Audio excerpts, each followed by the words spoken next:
Yeah, welcome back, Elaine, to the Zoom room for our evening session.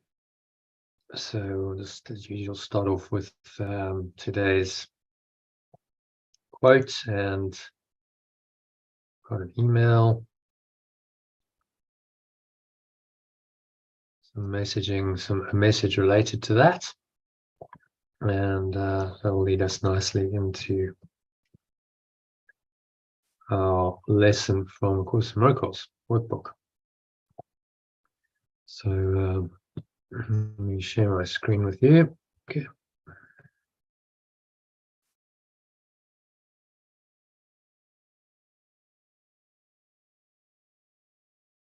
Let me know when you can see that, and if you can read the quote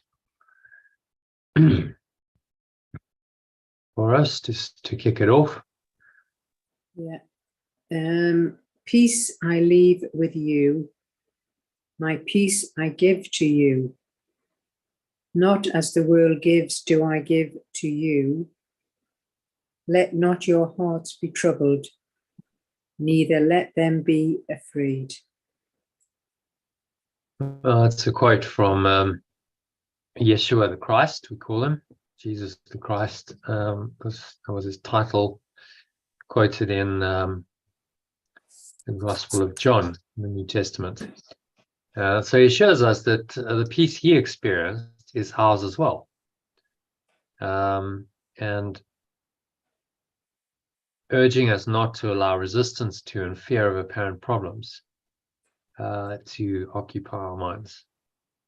When he says, not as the world gives do I give to you, he means that focusing your attention on the world of form will never bring you true peace, because this world being the projection of your ego, which remember is just your belief in separation, that's the only reason the peace of perfect love seems not to be there in your experience. So the world is designed to disturb your peace. Remember, the world was the denial of love, and with love, with perfect love and oneness comes peace. So what else could you really expect from anything produced by a belief that seemed to shatter the peace of heaven, as Yeshua states in the Course, which remember is just the state of pure formless awareness. So the peace of heaven is this state of being in pure formless awareness where there's simply oneness, there's simply this awareness, there's nothing else. So what could you expect from any belief that disturbed your peace to start with, but more disturbance of your peace? That's the logical conclusion we must come to. So if we look at our famous diagram, which we tend to look at quite a lot, the descent into hell diagram, it gives us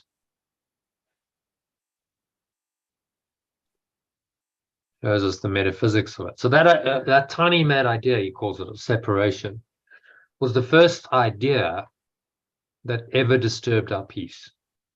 Before that, there was just blissful awareness eternally, and nothing disturbed that at all. And then this tiny mad idea enters into the mind, and that's the start of the disturbance of peace. And then, that continues. So because we believed that idea, we desired it, we believed it, we went down this ladder of separation through all these steps of individualization and believing in a special identity, and then the guilt and the sin because we think we've destroyed oneness in order to have our special identity, and then the fear of punishment for that, and then we project that out, so that becomes blame. And we have this fear of a vengeful, wrathful God that's going to punish us, and all of that comes from one tiny mad idea that disturbed our peace. So, what could you expect from anything but a disturbance of peace if the original idea was disturbed your peace? See, well, logically, you couldn't expect anything else. It's of the same order. It's the same thing, really. So whatever form the ego takes, what Yeshua's trying to train us to see is that it's the same thing. It's all a disturbance to your peace, and you don't want any of it. So that you have a blanket letting go attitude towards anything in this domain of separation, which disturbs your peace, and that returns you back to pure formless awareness of perfect love. And that process of letting go is the mind training in this course. It's the forgiveness or the letting go process that he's training us to do. Okay, so it's a little bit of a background on that. The external universe and world in which we seem to live is the projection of your belief in separation.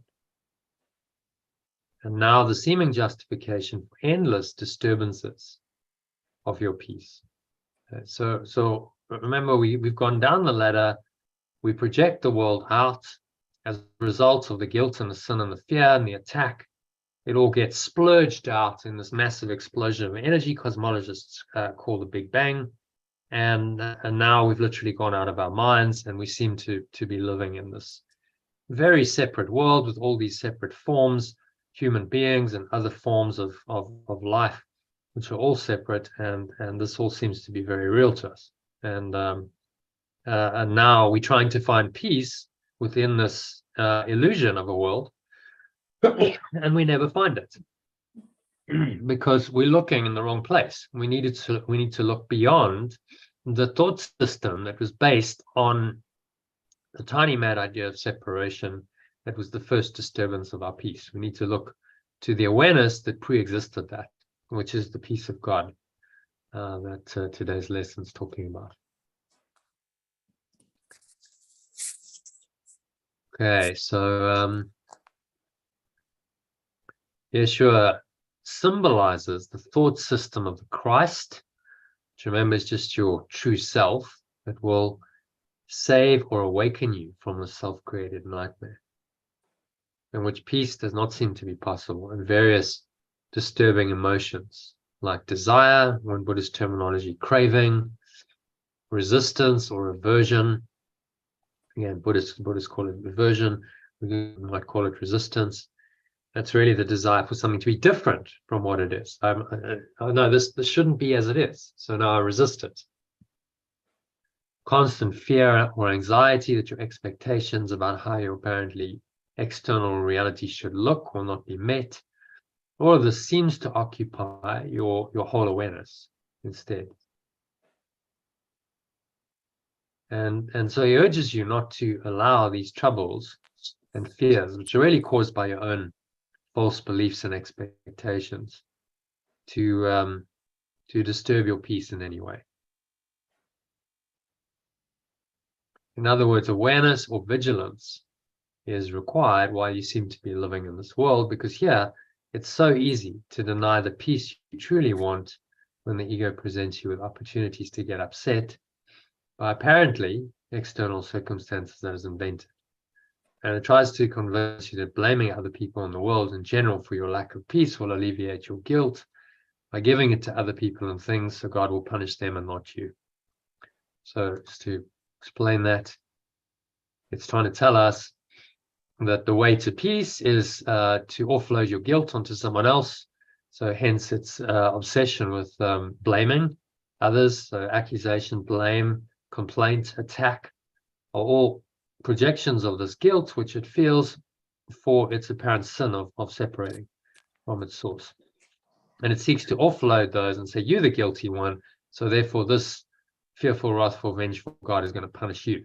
And I'm off the hook, so I can experience relative peace, and you're the sinner, and you're to blame, and you're going to suffer and be punished, which is very childish. But obviously, that's not going to work, but this is what the ego is always trying to do. So Yeshua's telling us just to see, the insanity of that. How can you expect to get rid of guilt by giving more guilt? Because blame is just guilt that's projected out. So you can't get rid of it that way. The only way to get rid of it is to deny it at its source and realize that the thoughts of separation that now seems to have engendered the guilt was never real. But this tiny mad idea was illusory. That's the way out. And that process is forgiveness or letting go. That's the reinterpretation of the ego's dream by the Holy Spirit, which is, remember, is just the awareness, remembrance of oneness. Okay, so so what we need to do in moments when we are not being tempted, the ego's logic is completely false, will help us maintain this vigilance. So this is the mind training. In moments like now, you're relatively peaceful, you're not being tempted. It's to look at this logic and go, this is all crazy, it's insane, it's completely false. And then that awareness that you cultivate in the quiet times will help you maintain this vigilance when you're being tested. So, prepare yourself, the idea as you do spiritual practice, prepare yourself so that when the inevitable tests and challenges come, you're in a good state to be able to be aware of them, be aware of what's going on, and then let it go. So if you read this paragraph above, in other words, awareness, or read it. In other words, awareness or vigilance. Oh, which one? Yeah, this one. Yeah, I'll highlight. Yeah. In other words, awareness or vigilance is required while you seem to be living in the world, because here it's so easy to deny the peace you truly want when the ego presents you with opportunities to get upset by apparently external circumstances it has invented, and tries to convince you that blaming other people and the world in general for your lack of peace will alleviate your guilt by giving it to other people and things, so God will punish them and not you. If you really look at that, the logic of because this is the logic of the ego, does it make any sense? Is there any basis for it, foundation for it?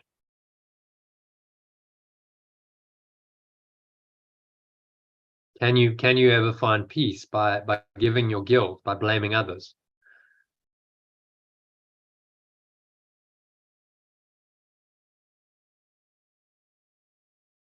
I think you muted, Elaine.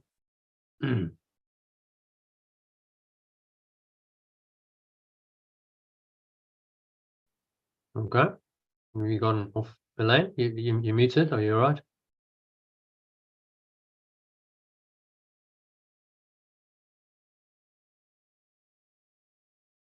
Okay, we'll move on then.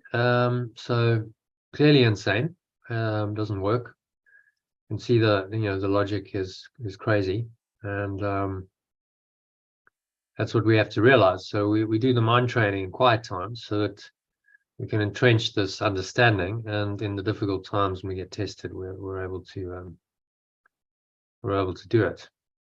So can you see that it's really impossible to get rid of your guilt by giving, or in Course in Miracles terminology, projecting it onto another person or thing, which is what all blame really entails. The more you give guilt to another person, the more guilty you will feel, because you're just perpetuating the guilt, because you can't give what you don't have. So if you keep giving or projecting guilt in the form of blaming and complaining about other people and the world, you're continually reinforcing the illusion that you have plenty of it to give. And of course, then the guilt maintains in your mind. And you reinforce it, and that reinforces your ego identity, because ego is underpinned by the guilt and the sin. So your individual or special self is supported by this idea that you're guilty and therefore sinful. You're sinful and therefore guilty of actually pulling off the impossible, of destroying this awareness, pure formless awareness of perfect love, which is source. So the more you perpetuate the guilt, the more your separate identity gets reinforced, and the more identified you are with the ego. And of course, the ego then takes you down the ladder into this insane position of being an individual in the seemingly quite cruel external world, which you now have to somehow navigate your way through and stay peaceful and happy in really what is an insane world. It's not really easy. It's not easy, and it's not possible. The only way that you can find your happiness is to detach from all of it and realize that actually none of it ever really happened. You're still pure formless awareness of perfect love. You're still safe in God and heaven. And that's what this mind training is about, is to train your mind to do that.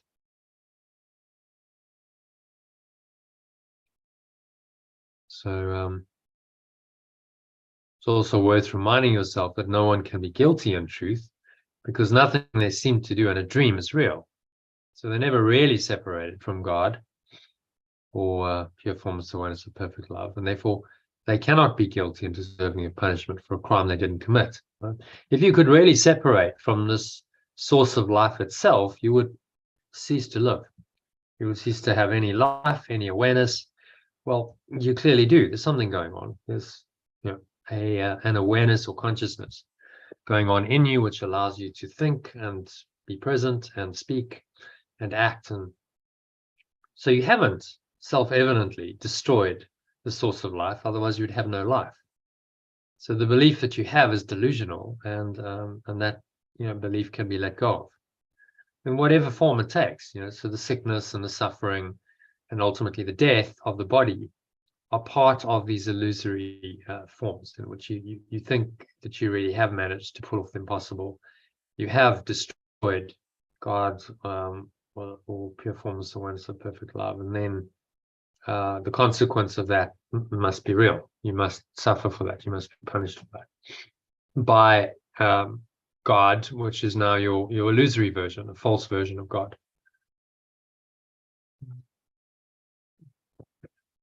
Or a crime you didn't commit because you never really did it. You can't separate from your own true awareness. It's not possible. So in truth, everyone, including you, is really perfect, perfectly whole and complete in their true selfhood as pure formless awareness of perfect love. So just ponder for a few moments this logic of the last couple of paragraphs. This is the Holy Spirit's logic that shows us how to get out. It's telling us how to find our way out. Perhaps then you'll fully realize that the ego's thought system of expecting circumstances, people, places, events to be other than they are, blaming others in the world, even the weather, we talked about that earlier, can be used to serve as twisted purpose, is completely insane. And so you need to let go of your belief in it and its resulting behavior of expecting, blaming, complaining entirely to be at peace. So go back to our diagram. What you need to do is stop the accusation, the blame, the complaint, any resistance to what is, because that just fuels this whole cycle of sin and guilt and fear and attack, and it makes all of that real. And so now you are separated from love. Every time you blame someone, you complain, you separate yourself from love, and you reinforce the whole thought system of the ego rather than denying it and undermining it.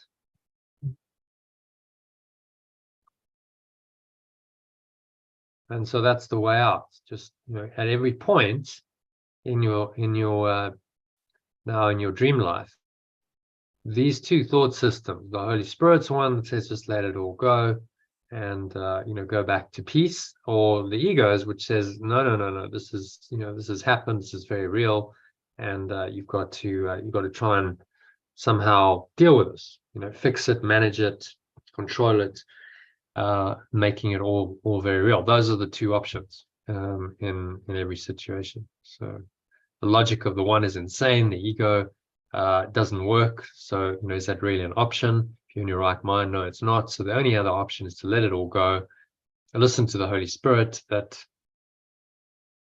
shows us the way home to this pure formless awareness of perfect love.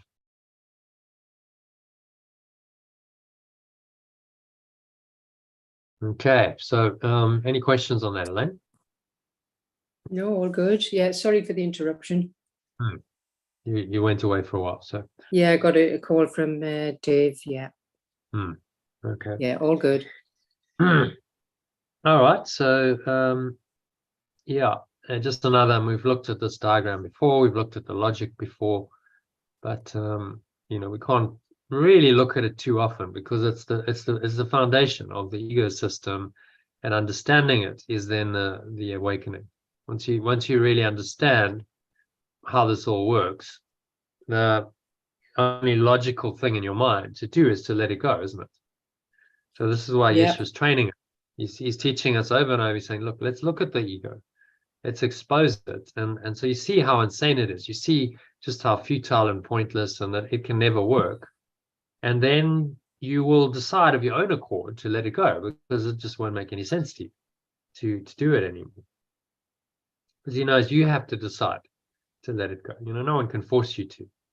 So it's a training program designed to show you exactly how both these thought systems work and help you to make your own choice and make the only logical choice you can make with full understanding of how these two systems work,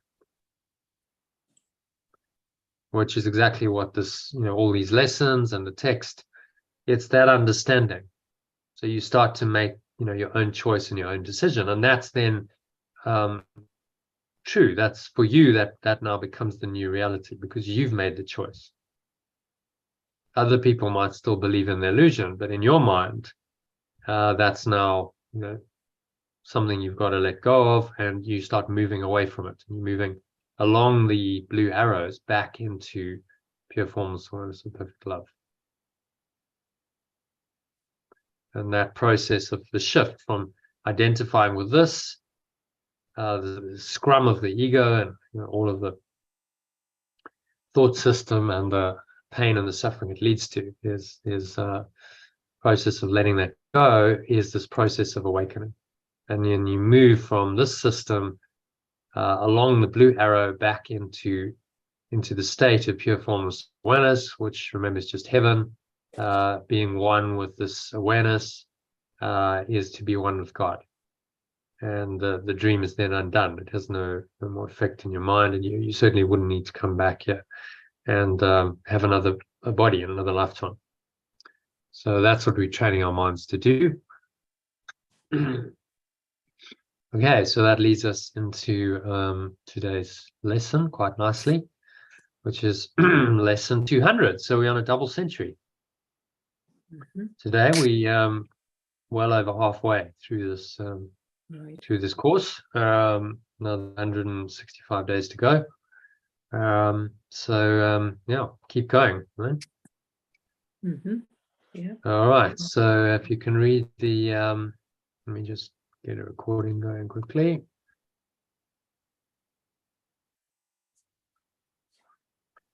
Okay, so if you can read, I might as well show it to you in the lesson 200. There we go. Read it in the original and the alternative version, and then go into the first paragraph kindly. There is no peace except the peace of God. There is no peace except the peace of perfect love.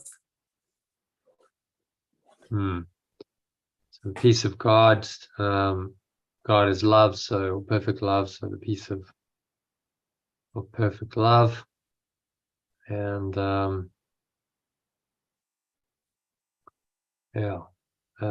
it's I much prefer the second one, the peace of perfect love. Sounds nicer, doesn't it? It sort of brings to mind that peace, brings that experience. Yeah, no, it's nice. Maybe it's the alliteration of the peace of the peas, but the words themselves point you into that state, and that's all the words are there for, to be as direct a pointer into the state that they point to, which is why we do the translations into alternative language, because the alternatives are generally a better pointer into the state. And for some people still like the original, and that's fine. And in some instances, the original is is very beautiful and poetic. So, that's why we include both. The idea of when you're studying this is to read both, so that you get the original and the alternative, and often in that translation between the two, something comes. This is part of the transformation process. Okay, it's got some more insight and understanding because of the translation from the one to the other.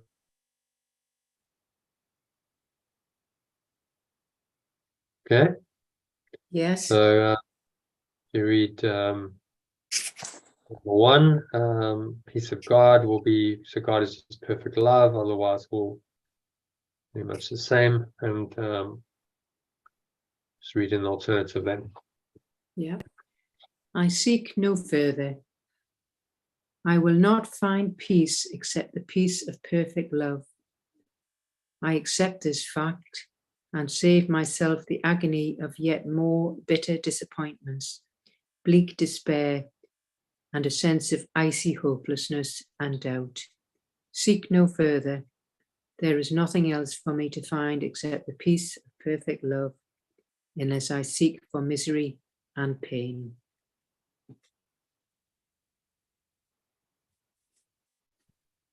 So what's he saying here? Oh, well, we don't need to look any further if we just decide right now to take the peace of perfect love, and it'll save us all the agony of all the bitterness and misery and darkness and all the negative things, and it'll go in an instant. There's nothing else to find but the peace of perfect love, unless you're wanting to seek the misery and pain. So it's a choice again. Mm-hmm. Nothing else for me to find except the peace of perfect love, unless I seek for misery and pain. So very simple. I choose peace or I choose misery and pain. Okay, number two. Number two. This is the final point to which each one must come at last, to lay aside all hope of finding happiness where there is none, of being saved by what can only hurt, of making peace of chaos, joy of pain, and the state of pure formless awareness out of victimhood. Attempt no more to win through losing, nor to die to live. I can only be asking for defeat.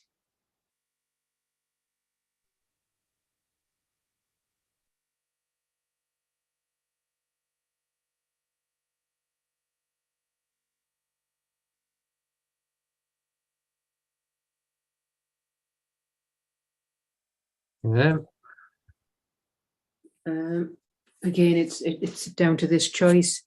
You can lay all hope aside for finding happiness where there isn't any, or you can continue looking for happiness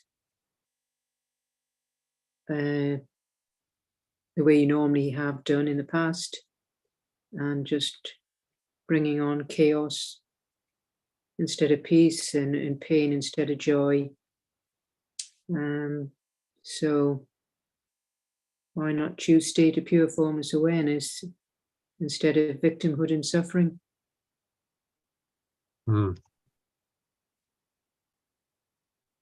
It's really, with every lesson, he's trying to get us to fundamentally change our mind, isn't he? Just make a different choice.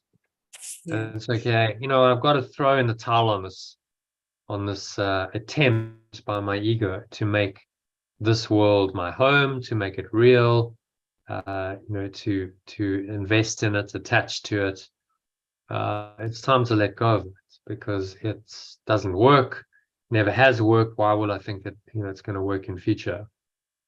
It's very even if it's so-called working on the level of form, and let's say temporarily your dream is okay, and maybe you've got all of your needs met, only physical needs met for a while. That's not going to last. Sooner or later it's going to change, because that's what happens. You get older, circumstances change. So there's nothing that you can rely on. You can only be asking for defeat. If you rely on this world, you're trying to win through losing. You're trying to die to live, and you're asking for defeat. It's not, none of this is smart to do this.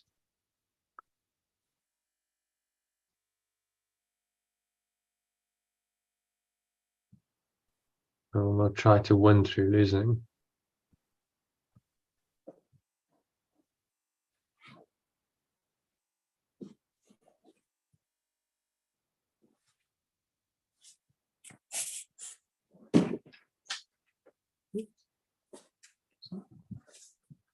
I'll try to win through losing, or die to live.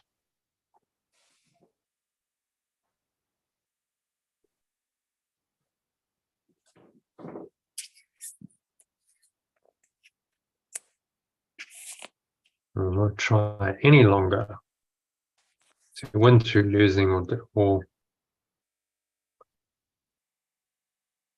die to live. Can only be asking for defeat.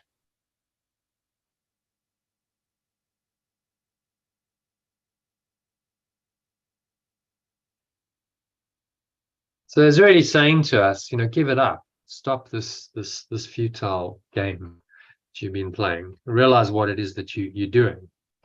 By trying to make the ego's thought system work and this world work. You're trying to win through losing. You're trying to die to live. You're trying to make the impossible real, and it just will never work. You'll be continuously unhappy, frustrated, upset, because it's not working. Your expectations aren't being met. But that's exactly what the ego is designed to happen. That you will never find your happiness. You'll always be frustrated. You'll always be seeking.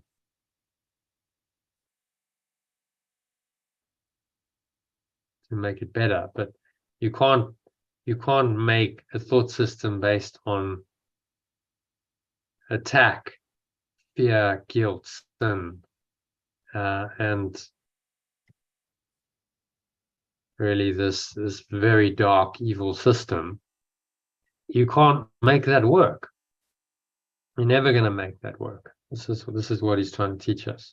So give it up, let it go, give it up entirely, and be willing to accept the Holy Spirit's reinterpretation of it.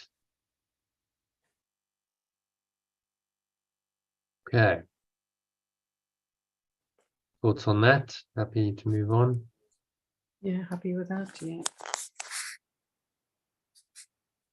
Yeah, so number 3. Translations are much to translate, so read an alternative, and heaven will just become state of pure formless awareness. Okay. Yet I can ask as easily for love, for happiness, and for eternal life in peace that has no ending. Ask for this, and I can only win. To ask for what I have already must succeed. To ask that what is false be true can only fail. Let go of vain imaginings and seek no longer what I cannot find. For what could be more foolish than to seek and seek and seek again for victimhood, when I only have to look with open eyes to find that the state of pure formless awareness, or heaven, lies within me, through the door of my own mind that it opens easily to welcome me.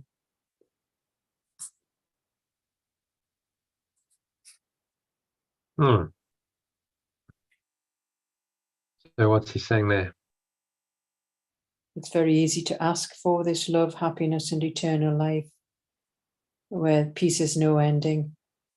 We just, in this moment, just need to ask and let go of all the vain imaginings and seek no longer for things we cannot find.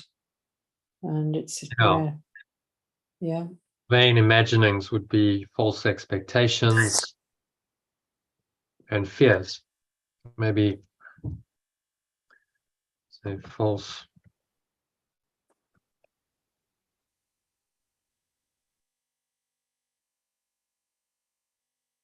Because that's what you're imagining. It's all in the future. You have an expectation and you have a fear.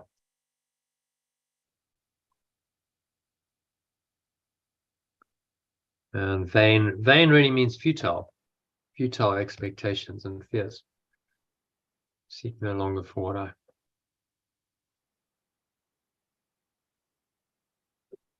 Futile expectations and seek no longer for what I cannot find. So really saying give it up because it doesn't work. And if you keep trying to find an answer where the answer isn't, you'll never find it and you'll continue to be frustrated. Which is why the human condition is ultimately frustrating. Because we seek and we seek here and we try and find an answer and we don't find it within this framework. We can't find it within this time-space reality and the construct of the matrix.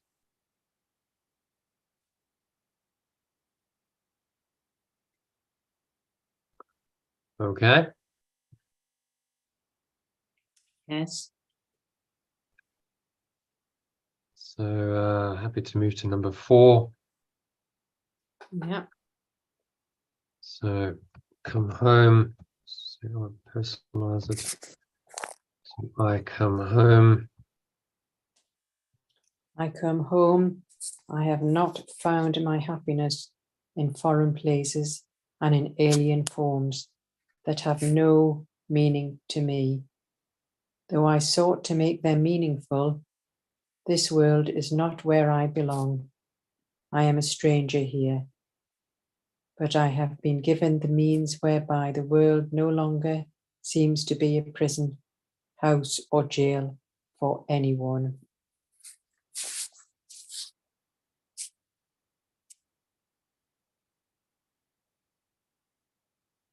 Right. This world is not where I belong. I'm a stranger here. I've been given the means whereby the world no seems to be a prison.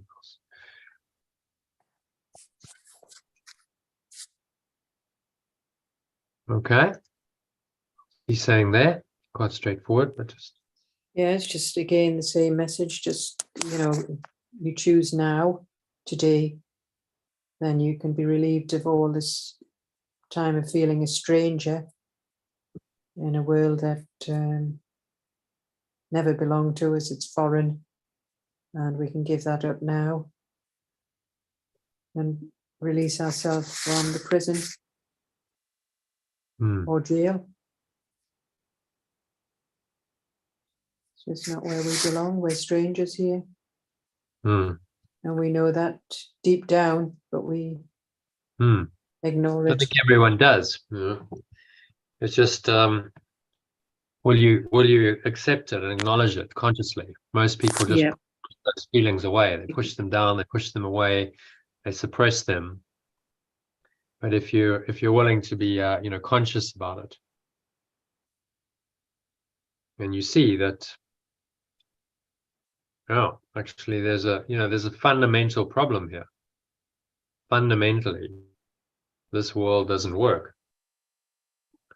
And so it doesn't really work. And so if I accept that, then I must just let it go. The only answer to that, to the problem then, is to leave ultimately. If the place doesn't work, you're in prison, and then leave it all behind, which is what he's asking us to do here. Whenever we let go of our mental and emotional attachments to this world, we leave it behind. So we're preparing ourselves, our minds, for the decision to finally leave the body, lay the body aside, and remain incorporeal. Then, once you've decided to leave, if you've really let go and there's no more mental and emotional attachments to this world, then you remain in pure formless awareness of perfect love. And there's nothing else. And that's the fully enlightened state. So shown quite well in this diagram. So you've got timeline from birth to death. And whenever we let go, we are leaving the linear time, space dimension, and we're going above that into this eternal now. And every time we do that, we prepare ourselves for the final exit. It's like a dress rehearsal, if you want to look at it that way. Every time you let go and you find this peace, it's almost a mini death for the ego. Do you see that?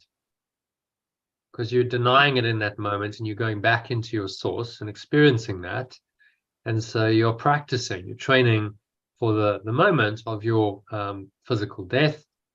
When you leave the body, you leave it behind, and you just go back into your true mind. And now you've prepared for that because you've done it over and over and over again, repeatedly. See? So then you can stay there. If this is familiar territory, you've chosen for this state of mind to be your home, why wouldn't you just stay there? There would be no reason to leave, would there? If all of this is let go of, and there's no more guilt and sin and fear and attack, and all those thoughts are gone, all of your karma, in other words, is gone, then you remain here, just resting in this state eternally. It's only if we're not prepared, you're not familiar with the state, because your attention has remained rooted on the timeline, the events in the timeline, and the separate self that is experiencing this. Then that separate self still very much intact when the body goes, and so it's still your identity and your reality, and then you just bypass pure formless awareness of perfect love. You skirt around it, and the ego's psychological and emotional attachments, symbolized by the red arrows, are still very much there. And so all of that brings you around. You skip pure formless awareness of perfect love. Largely, you might have a little bit of peace when you pass, but the sin and the guilt in your mind will bring you back. So that disturbs your peace, and then causes you to come back and reincarnate into another body and have another lifetime, to play out your desire to be a separate self, and also allow you to project your guilt for that onto others. Does that make sense? It does. So it's very simple, isn't it? We're just being asked to practice daily going here. And this is a dress rehearsal for the final, going there, going home, which will happen when we let our bodies go. Lay the body aside. We call that death in this world. And if we've practiced well, and this is a familiar state to us, and we're quite comfortable there, then why would you go anywhere else? Why wouldn't your mind just settle into that? No body, it's easier just to merge into this awareness and remain one with it.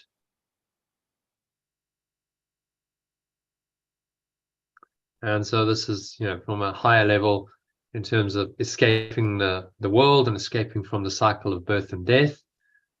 This is what he's talking about, that this will help you to escape from the cycle of birth and death entirely.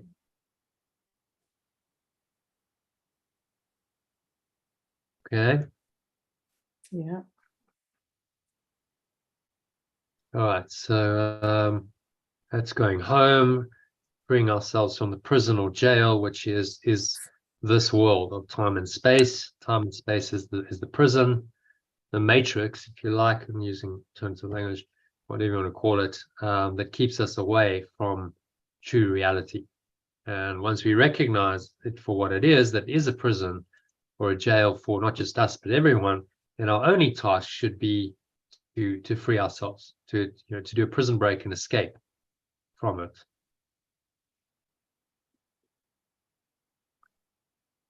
Which is exactly what all this training is designed to help us do. Moment by moment, you're breaking free. You're freeing yourself from the chains. If you use another allegory, the cave of Plato, the prisoners are all chained in the cave. And so this is helping us to let go of our chains, which are just our own beliefs, and have the courage to turn around and look behind us, look at the light, and see that there's something beyond this world, beyond the images being projected onto the screen.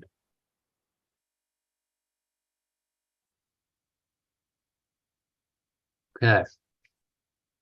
So number 5.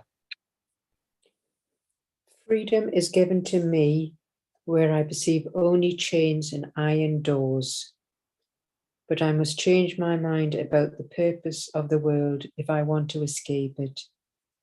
I will be bound until I perceive all the world as blessed and everyone freed of my mistakes and honored as they truly are. I did not make them any more than I could make myself. And as I free them, I accept myself as I truly am. Okay.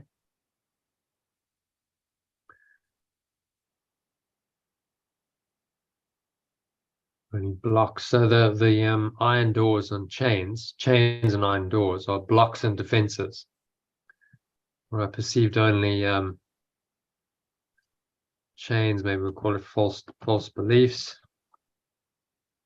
False beliefs, and iron doors are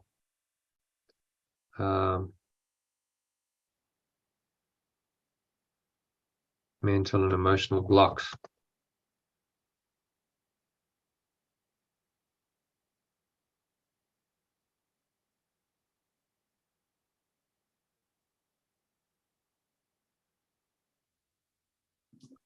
False beliefs and emotional blocks. How about that? Rather than chains and iron doors, which is poetic, but it's just it's a metaphor it is using. It's pointing us to aspects of our own mind. So chains are the chains of our own beliefs. Iron doors would be emotional blocks or defenses. Emotional blocks to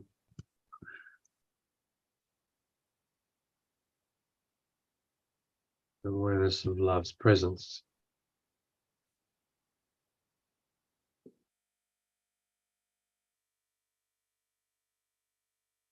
Right, but I must change my mind about the purpose of the world if I want to escape it. I'll be bound until I perceive. I'll be bound to it until I perceive all the world is blessed and I'm freed. I'm freed from my mistakes and honored as they truly are. I did not make them any more than I could make myself. And as I free them, I accept myself as I truly am.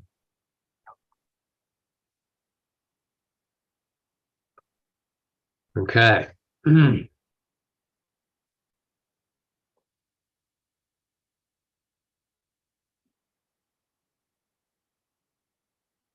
So what's he saying there?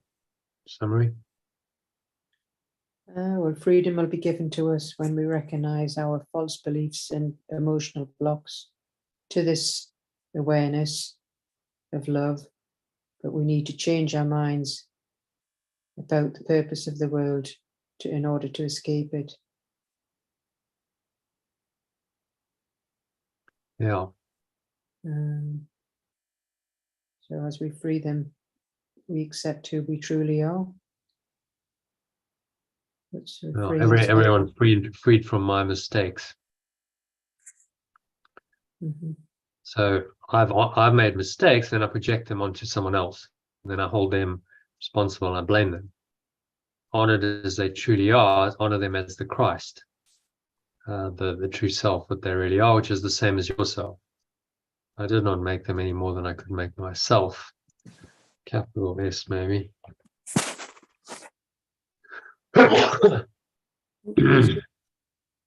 Thanks. And as I free them, I accept my capital self as I truly am. So again, the message is, as you let go of your blocks and your chains and your defenses that you perceive in others, you free yourself. That's really one of the key themes of this course. Let it go in your perception, wherever you perceive it, in someone else, and then you let it go in yourself. But if you perceive it in them, then the block remains in you, which is kind of self-evident, because you perceive them in, say, a negative light, then that affects your mind, and you feel you're certainly not in pure formless awareness or perfect love. There's another experience going on that feels more limiting, contracted, and then you have to experience that, and you suffer the consequences of that. Your state of mind is not happy. Yeah.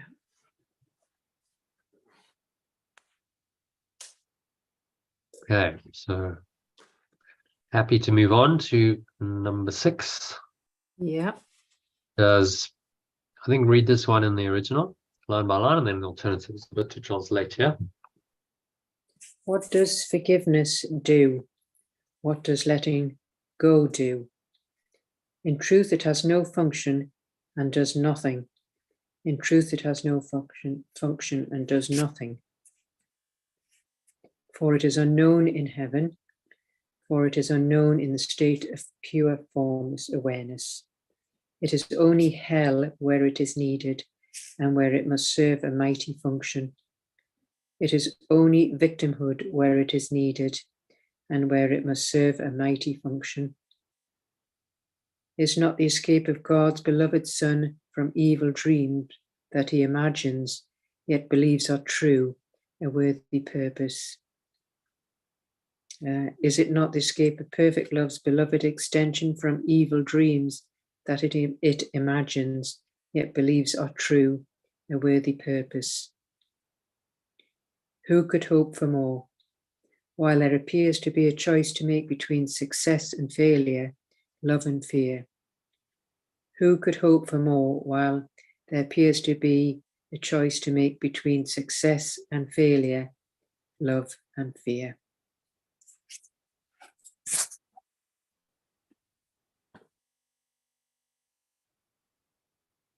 So any thoughts on that? Yeah, it's about, again, choice, isn't it? Who would choose the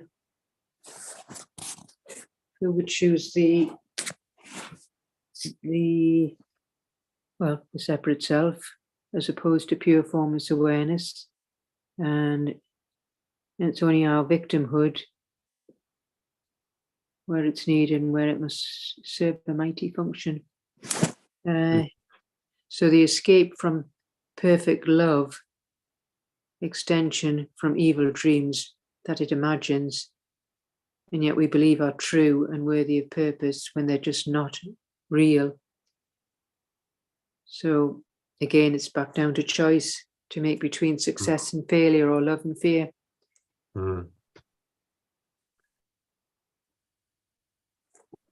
Yeah, and that's the theme of the whole course, isn't it? He's continuously saying, look, these are the options, these are the choices, stating it over and over in different ways to get us to make the one choice that we need to make, which is what the ego is resisting greatly. It doesn't want you to make that choice, because that choice is the end of it. And you say, right, I'm out of here. Enough, enough of the madness, enough of this insane life, living in a body in a world that doesn't really make any sense, in which there's seemingly so much pain and suffering, and ultimately everything dies. Enough. I'm done. You know what I mean? Enough. I'm out of here. I'm happy to make that choice and return my mind to pure formless awareness of perfect love, and live in that way. While I'm here, okay, the body's not just going to disappear. It's a fixed projection, and so is the world. The investment in it is huge.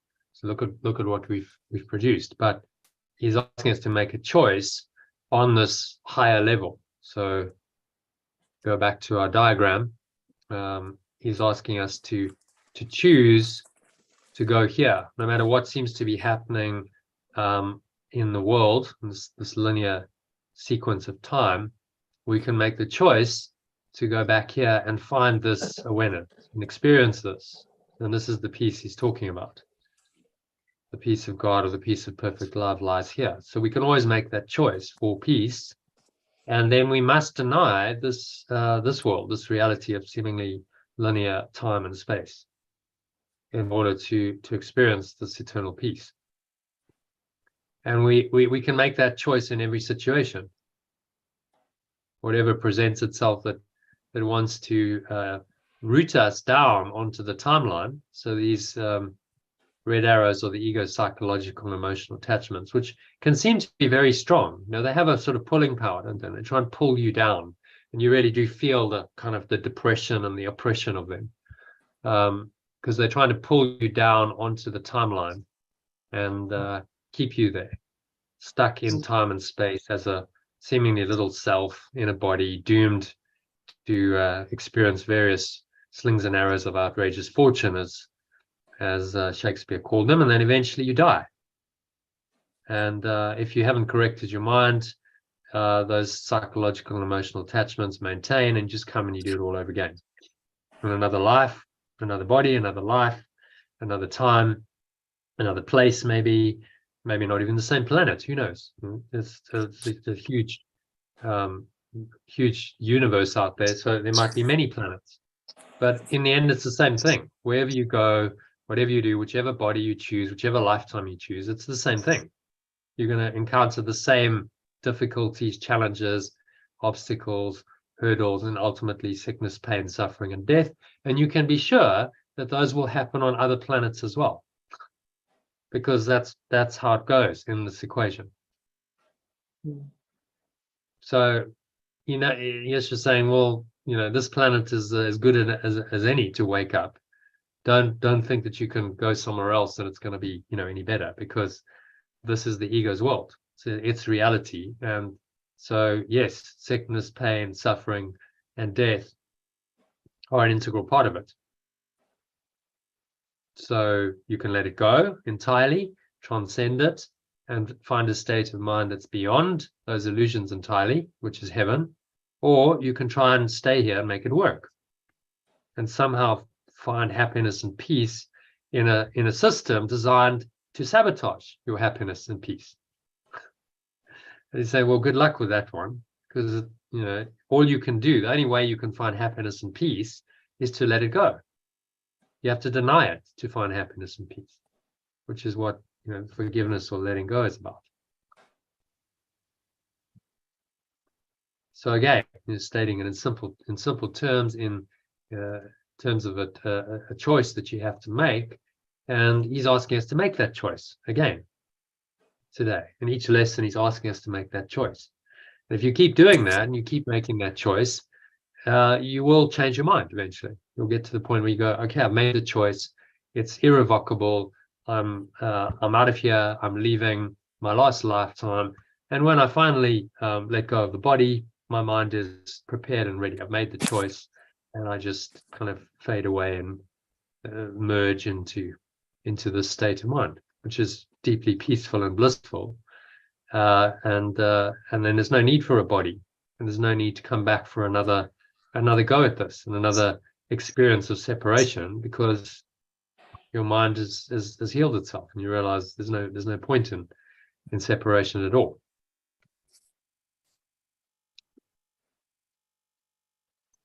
Okay, will make sense?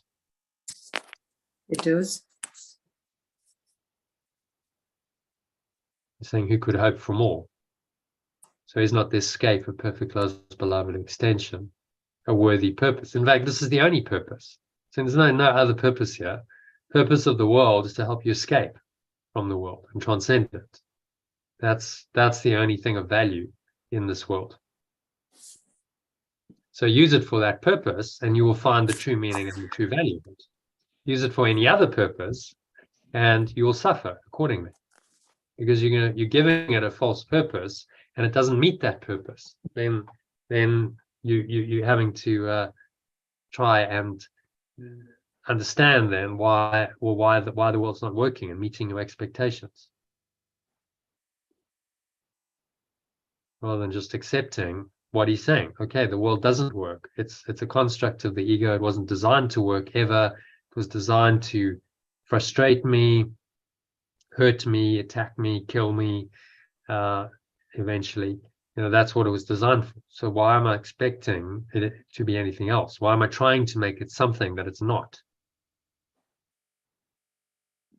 Surely I should just accept the teaching, accept what he's saying, and then the only remedy is logical. Once I accept the premise of what he's saying, then the remedy becomes logical, doesn't it? Then I must let it go. I must let this whole world go. If I accept that this world was designed by the ego to create, misery, pain, suffering, and death, then letting it go becomes the obvious thing to do. So that's why he emphasizes over and over, the metaphysics, understanding where the ego comes from, understanding what its intention is, because that then helps you to make this final choice to let it all go and actually leave behind this world and the human condition entirely. Otherwise, you might still be under some lingering illusion that it's going to work, that somehow this world will work. And what if you just try and find another way? Isn't that what the ego tells you? Well, that didn't work and that didn't work, but no, this could work. Find another way. And then you go down that track, and then that one doesn't work either. But there's always another one, isn't there? There's always another hope that the ego will give you. And these are the vain imaginings, the futile wishes, futile expectations that it specializes in, because that keeps you in the game. It keeps you looking for salvation in time and space on this linear timeline, in this insane system of separation, which is depicted here. You're looking in a system based on sin and guilt and fear and attack and hatred and death. And you're looking there for happiness and peace and love and joy. Well, he's saying you're never going to find it. So just accept that fact and look where you are going to find it, which is within you, beyond all these illusions. And so it's really, really simple. This course is so simple, but it's a dramatic, radical departure from everything you've believed. It says this course requires that you question every value you've ever believed. So that's quite, it's quite radical. Most people don't want to do that. Most people want to somehow keep their ego and the good stuff and somehow, make their life in this world better. That's typically what most paths, spiritual paths, personal growth, that's what they try and sell you. You can keep your individual identity, but we'll show you how to make this world better. We'll show you how to make it work. And Yeshua's saying, forget it. It's not going to work. It never will. Even if you engage in some of those strategies and temporarily you get a result, let's say it's a wealth creation program, you made some money and you've now got enough money to live, or you've got a passive income or whatever, or there's another course you go on that helps you to get fitter and detox your body and make you healthier. These are the kinds of things but ultimately that's not going to save you from suffering and death. You will still die, and there will still be pain and suffering and sickness and death in your life and in others' lives. So if you want to be free of all that, then you have to let it go entirely. The system has to be undone entirely. All right, so we'll move on to number 7. There is no peace except the peace of perfect love, because it has one extension who cannot make a world in opposition to perfect love's pure formless awareness and to its own, which is the same as perfect love's. What could he hope to find in such a world? It cannot have reality because it never was created. Is it here that he would seek for peace? Or must he see that as he looks on it, the world can only deceive? Yet can he learn to look on it in another way and find the peace of perfect love?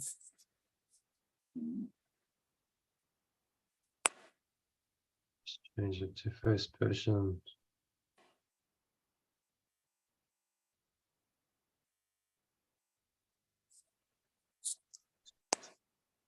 Almost must I perceive that the world can only deceive.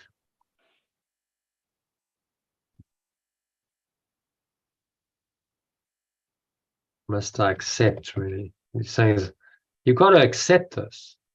That's quite a hard realization, isn't it? It's not easy. No, it's not. Yeah.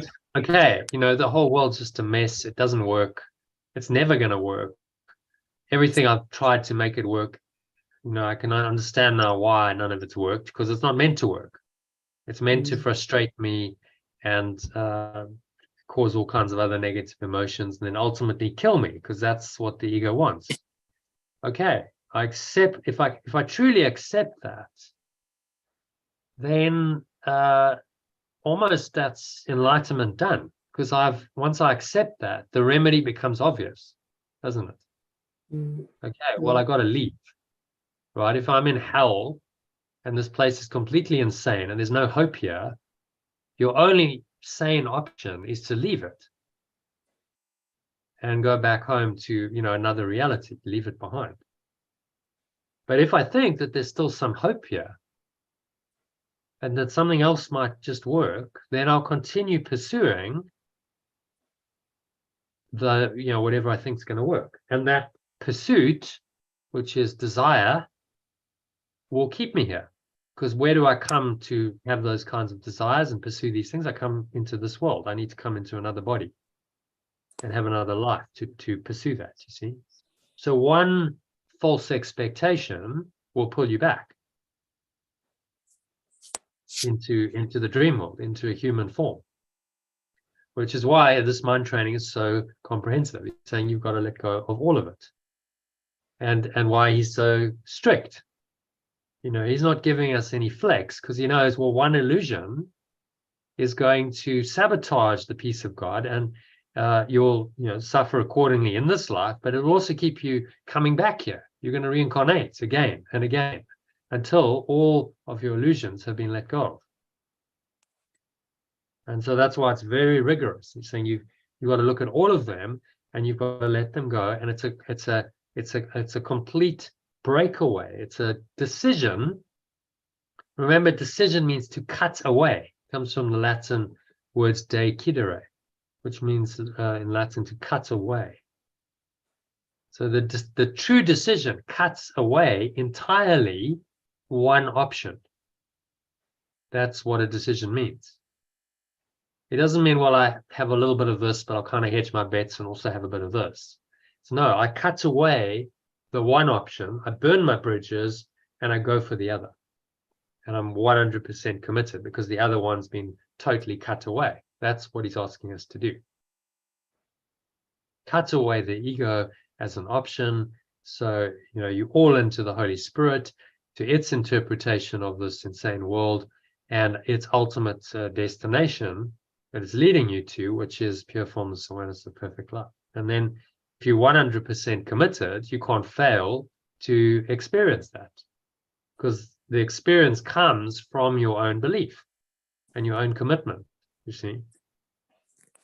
But if you're hedging your bets, then you're not committed 100%. You hedge your bets, then your experience is not of pure formless awareness of perfect love. It's of a compromised state in which you still have the ego in your mind, and that ego mind will cause you pain, suffering, and ultimately death.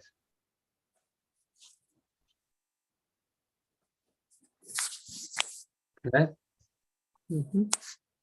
Must I accept that the world can only deceive me?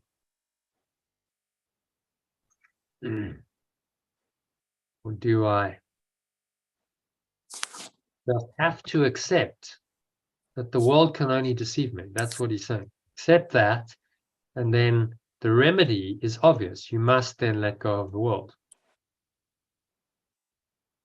And I learn to look on it another way and find the peace of perfect love.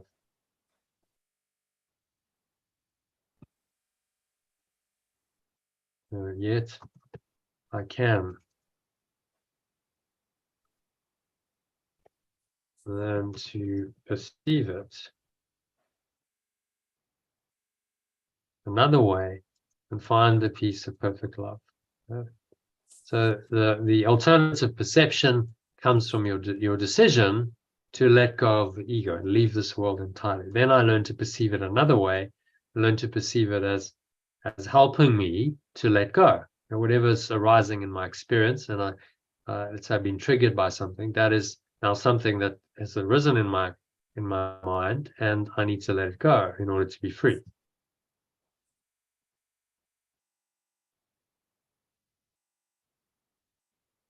Okay? Yeah. And I learned to perceive it another way and find the peace of perfect love. So there's hope. We just have to accept what he's saying, and then we can actually have a relatively happy experience here, relatively happy dream with the correct perception. Because I'm not trying to make the world into something that it's not. I'm not trying to meet all kinds of unrealistic expectations. I see it for what it is. I let go of any attachment to outcomes, and I flow with it. Okay, I'm in the moment. I'm at peace. I'm in my true awareness, and then stuff happens. Things arise, they come, they go, but that fundamental awareness doesn't go. I stay rooted in that awareness no matter what. And that's the flow state, that's the happy dream, that's being in the now, that's listening to the guidance of the Holy Spirit, that's being miracle-minded. There's many names for it. That's the at-one-ment process. It's all the same thing. And it comes from a decision to perceive it differently.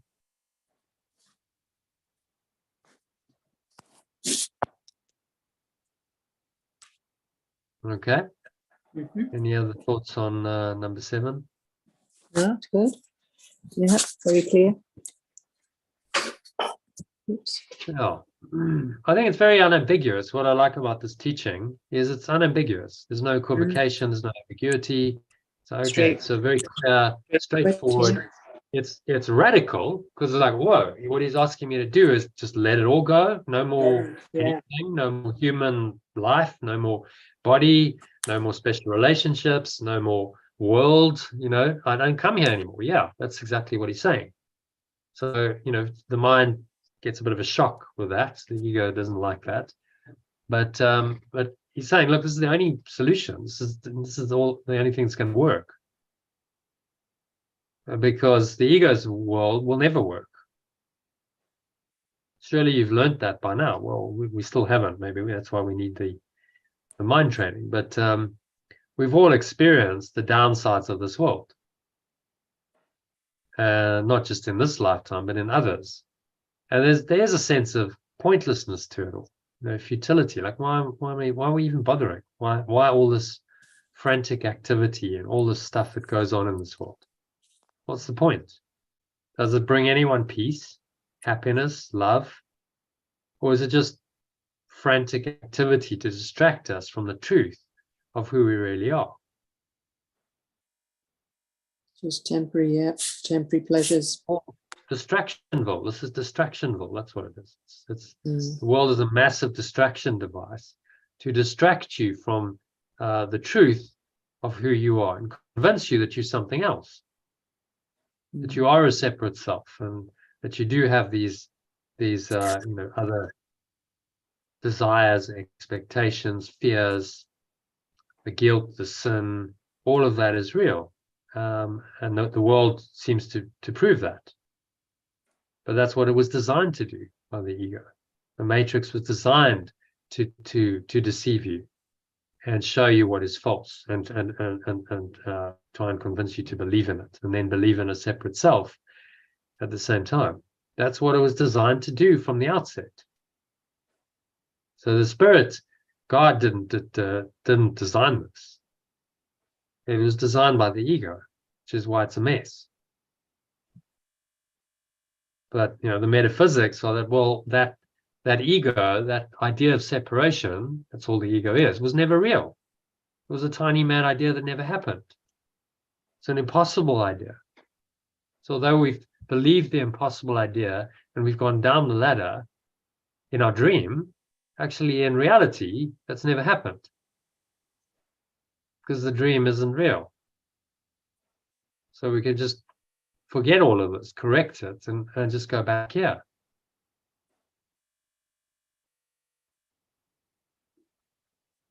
So simple, really. But it requires this, you have to accept what he's saying. The metaphysics, you have to accept that this is actually how the world works.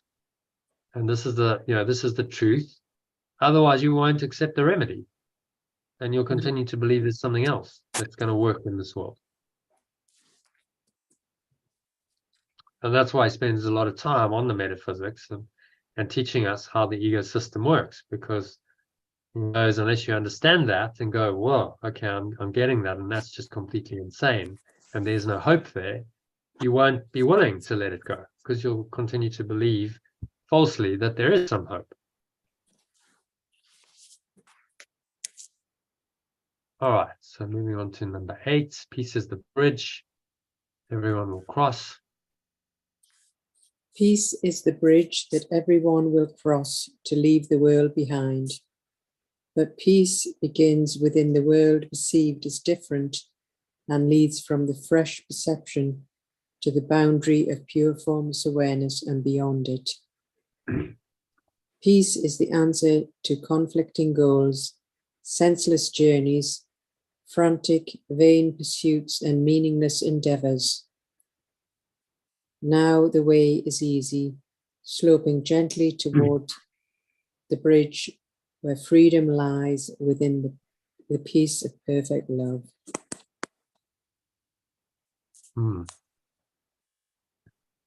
Yeah, nice. So what's he saying there? It's just very poetic, really just the same. Well, peace is the bridge that everyone will cross when we leave this world behind.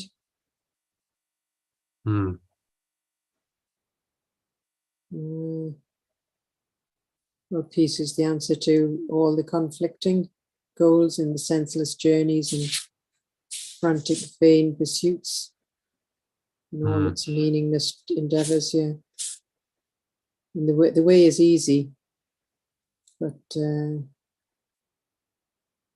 sloping gently towards the bridge. It is easy, but it's not really. Now the way is easy. Well, it's all a perspective. You say if you're still invested in the ego, then it's difficult because the ego resists that. Yeah. Sloping gently towards the bridge. So he's kind of saying, well, if you just let go and you go with this, and you flow with this, it's actually not difficult because there's a natural inclination in your mind to want peace. And you can just kind of start surrendering to that peace, sloping gently towards the bridge where freedom lies, in the peace of perfect love. So the idea of the bridge between the worlds, as you start to experience peace in this world, it becomes a bridge to the other world, the other reality, where freedom lies in the peace of perfect love.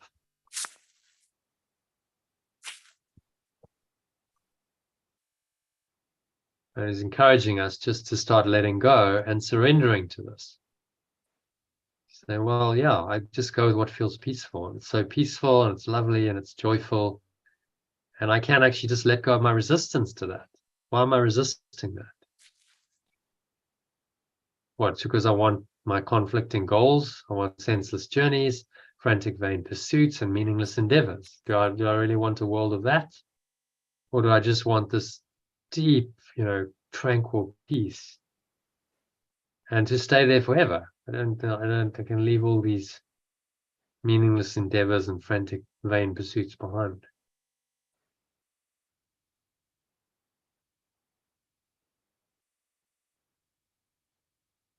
Okay. Freedom lies in the peace of perfect love. So nice imagery to inspire us to really surrender and just go down this peaceful path that he's asking us to go with him and go away. As we go down that path, we move away from the ego's path because they go in opposite directions. So that's there's a crossroads. The one leads, sloping gently down to the lawns of heaven, and a gate in which you can enter and leave this world entirely. And the other one leads on a rocky road. The ego will tell you it's a good road. It might look good to start with, and it'll tell you there's lots of things to get excited about, and there's lots to desire and want. And so wine, women, and song. If you look at a sort of storybook analogy, so you're at a crossroads. You're on a journey, and you don't know which way to go. There's a crossroads, and then these two guides show up, and the one says, follow me. I'll bring you the peace of God and the peace of heaven, and you'll actually leave this whole world. And the other one says, no, don't listen to him. He's crazy. There's a city just down there. There's a town, and there's lots of attractions, and you can have sensory pleasures, and I'll show you all of this. Follow me. Those are the choices really that we're being presented with, and that's on a daily basis, a moment by moment basis. We are being asked to choose between those two voices. If you attach to the world and you make it real, and you find yourself getting desiring, fearing, getting angry, getting upset, then you're listening to the voice that's saying, well, follow me into the world, and I'll give you some good stuff, and it's going to be good. And that voice is a liar. That guide is a liar and a deceiver, because it's not going to be good. It's actually going to be quite awful and challenging. And then the other one is just promising you peace, but promising you to ultimate peace, but is not saying the journey won't necessarily have its ups and downs. So we'll go on a journey, and it's going to take some courage and some perseverance, but I'll be with you all the way, and I'll bring you to this amazing destination. Final step in the journey will be this peace that's been called the peace that surpasses all understanding in the Bible. Peace of God that surpasses all understanding. I'll lead you to that. So will you trust me or not?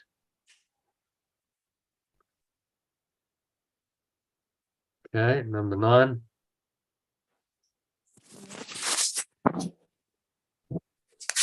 Let us not lose our way again today. We go to the state of pure formless awareness, and the path is straight. Only if we attempt to wander can there be delay and needless wasted time on thorny byways.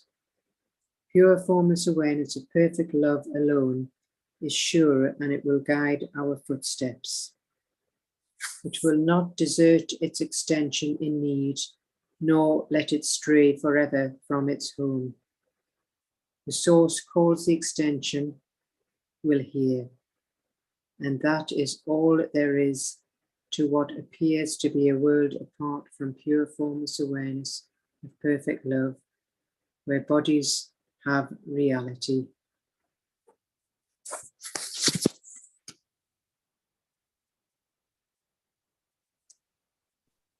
Yeah. So just read it from the top again. It's made a few changes. Just check it's all okay in the alternative.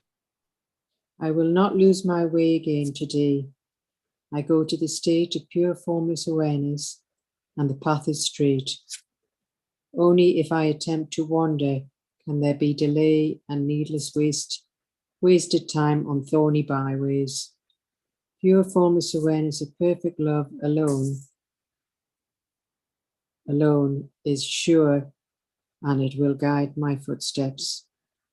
It will not desert its extension in need, nor let it stray forever from its home.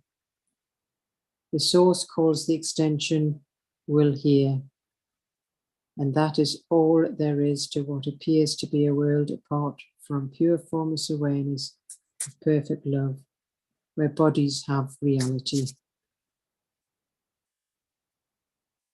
And the thorny byways we'll call painful distractions, right? So yeah, it's a journey analogy. Thorny byway, and you got caught. Well, that would be a painful distraction. But the byway, okay, you just got distracted from your main purpose, and the thorns are, inflict the pain.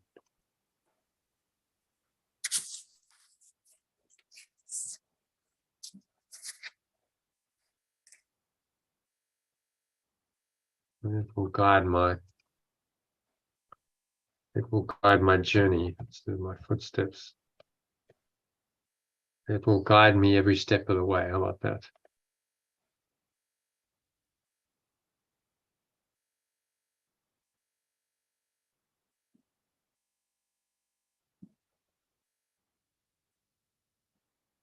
It will guide me in every step of my journey home. Not desert its extension in need, or let it stray forever from its home. Capital H. Father calls, so my source calls. Source calls, and I as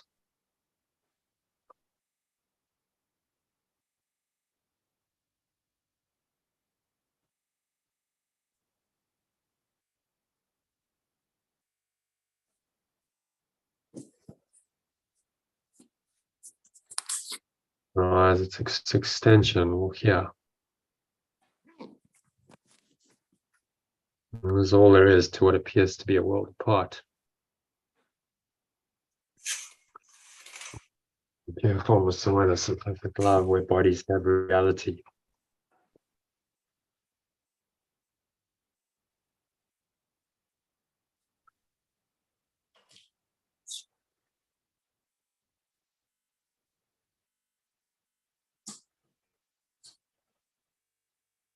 Okay, any thoughts on that paragraph? No, all good. Yeah, all Okay. good. Now is there now is there silence?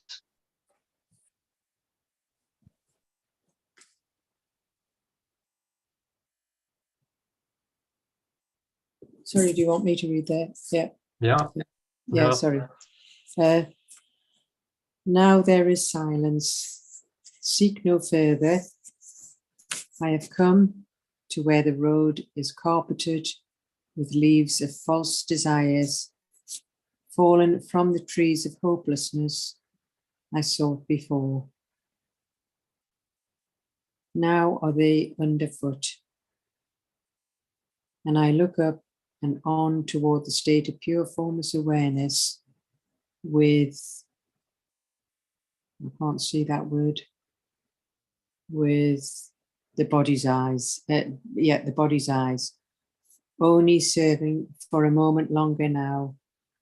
Peace is already recognized at last, and I can feel its soft embrace surround my heart and mind with comfort and love.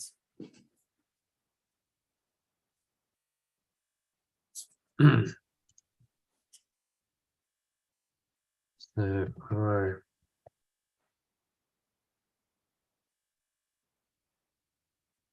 already recognize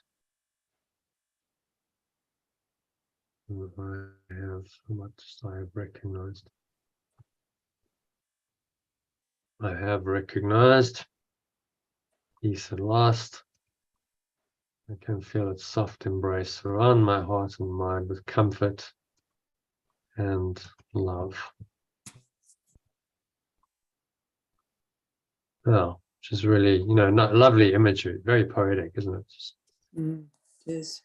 come to where the road is carpeted, the leaves of false desires. So all these false desires are now under me. It's like, well, I don't believe these anymore.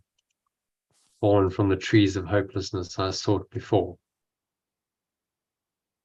It's almost kind of it's an autumn image, isn't it?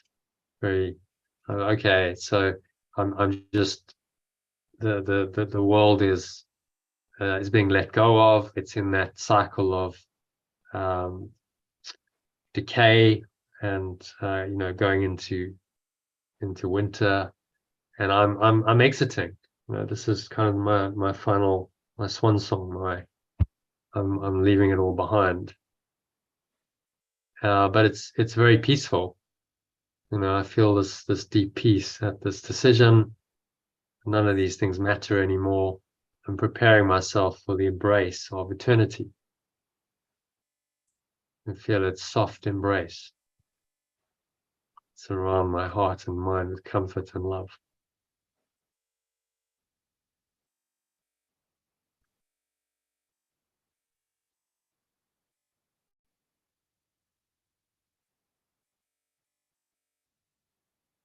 Okay, so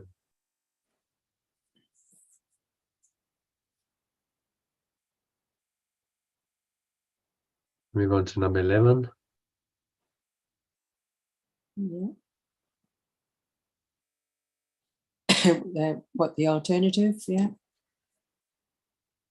Yeah, that's fine. Yeah. Today I seek no idols. Peace cannot be found in them. The peace of perfect love is mine. Remember, just pause it there. Do you know yeah. what an idol is? Yeah.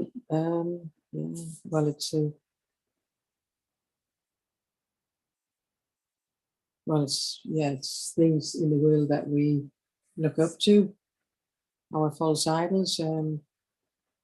It's a false belief, really, isn't it? So that's what it is. Yeah. I seek no false beliefs today. Seek no false idols today. So I seek no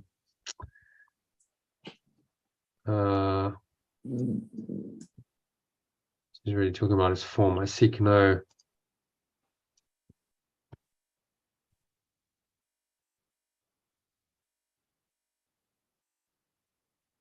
Well, there's idols in magic, isn't there?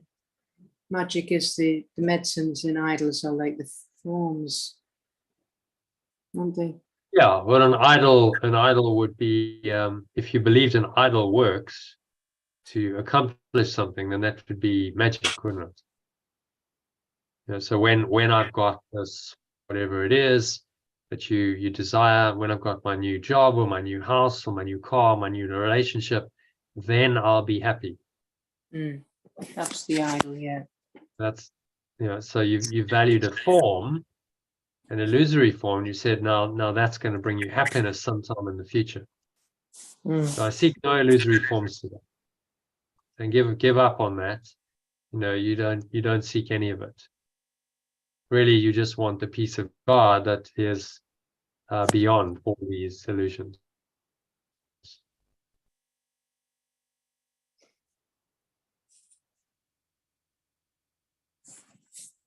Okay, so I seek no illusory forms today. I seek no illusory forms today. I cannot find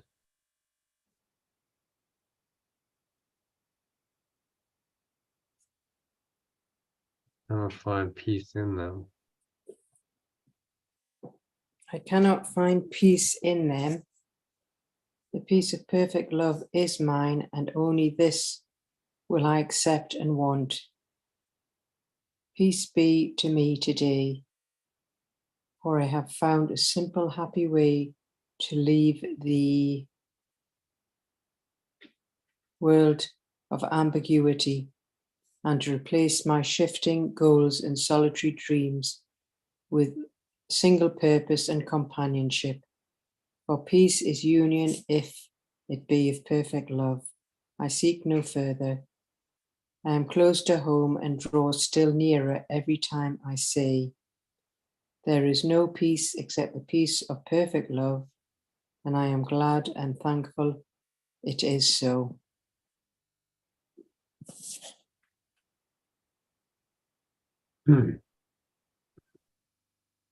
Okay, so what's he saying in the final paragraph summary?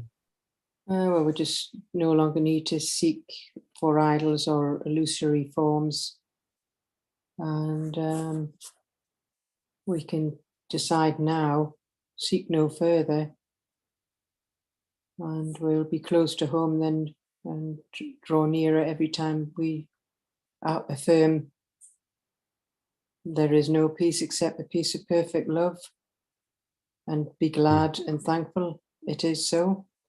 Mm. So to stop looking for it in illusory forms, yeah, or in magic or whatever, yeah. Yeah, and accept the peace. And I've capitalized peace because it's in this top level domain, really. Peace exists here. It's another pointer to the same thing. You could call it God or love or peace or joy, happiness. You know, these are all pointers to the eternal state of what it is. So hence the capitalization of peace, capitalized of perfect love.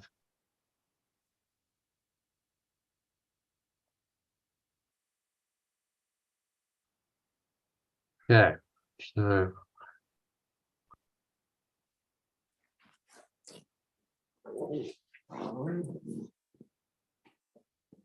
any other thoughts on the lesson? We'll just let's do a little quick summary of it.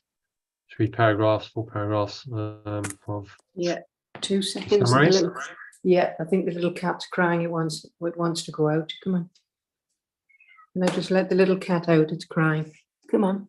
There you go. Yeah, okay. Take a 2-minute. Yeah, no, it's fine. Yeah, it was crying, so I've got to. I think it wants to go out. Yeah. Right. I think I'm not sure what he wants to do. Right. Yeah. Yeah, because the little thing's got cancer, you see, so I'm a little bit sort of extra cautious. Yeah. Okay. Right. Okay, so Personalized executive summary. I'm advised to seek no further than the peace of perfect love, as nothing else will bring happiness, and all else leads to misery and pain. I must lay aside all hopes of finding happiness where there is none, and accept that only in love, happiness, and eternal peace can I win. I must let go of vain imaginings and realize that the state of pure formless awareness lies within me, and I am not meant to find happiness in foreign places or alien forms.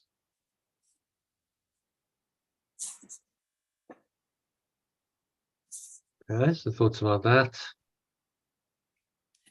Well, very nice paragraph. You know, this is where our true happiness is, in this state of pure formless awareness. And no good looking for it in any other place than that, because everything else is false and foreign and alien.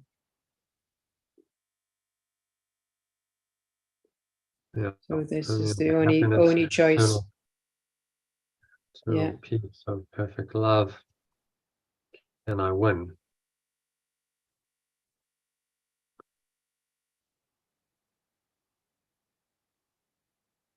I mean, imagine and realize state of pure formless awareness lies within me.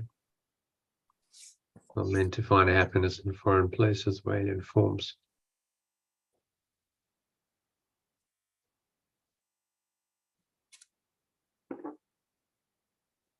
Maybe I'll just reverse that on not.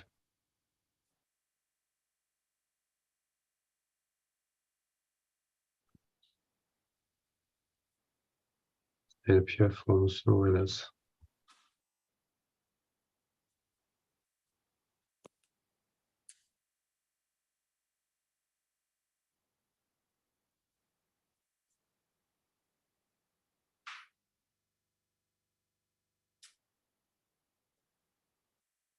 What is accessible is accessible because it is within me. It is attainable, maybe attainable.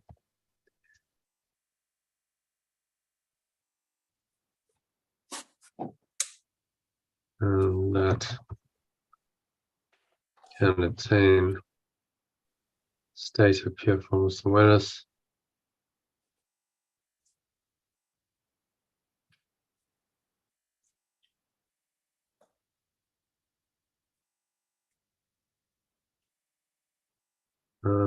Can attain the state of pure formless awareness.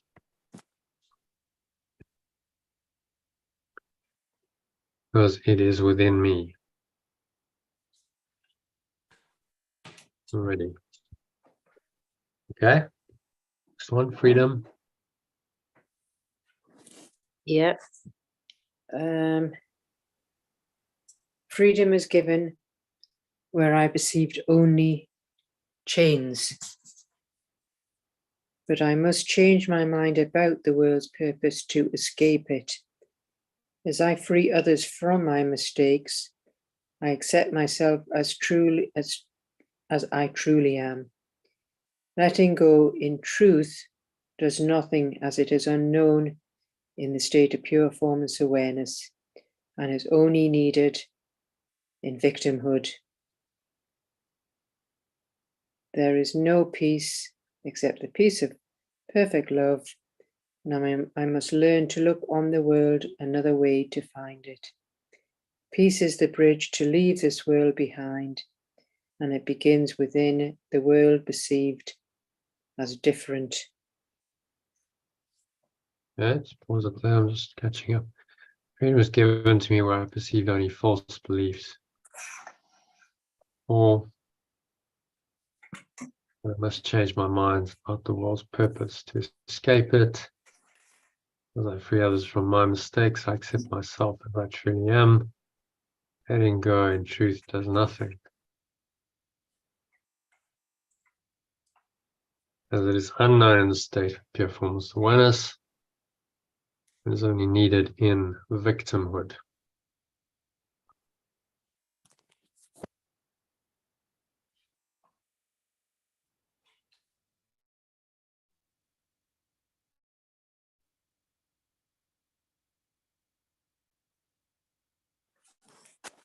In a state of victimhood and suffering. So that's how we're translating hell. And there is no peace except the peace of perfect love, and I must learn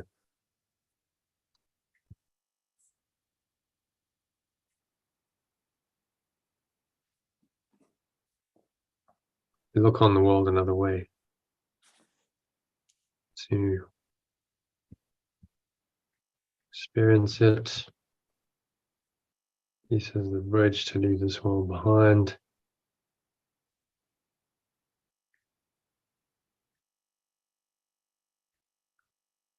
It begins within the world. Begins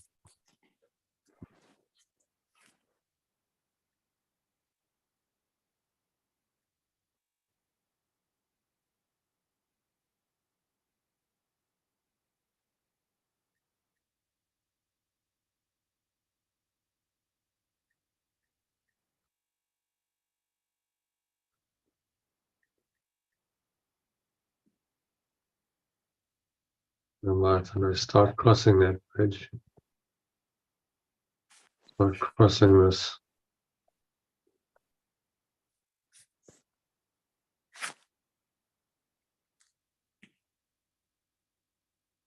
when I perceive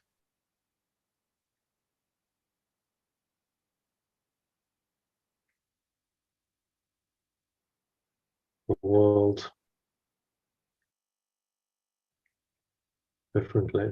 So it's a change of mind, when we start changing, being willing to change our mind and perceive it differently, then we experience peace.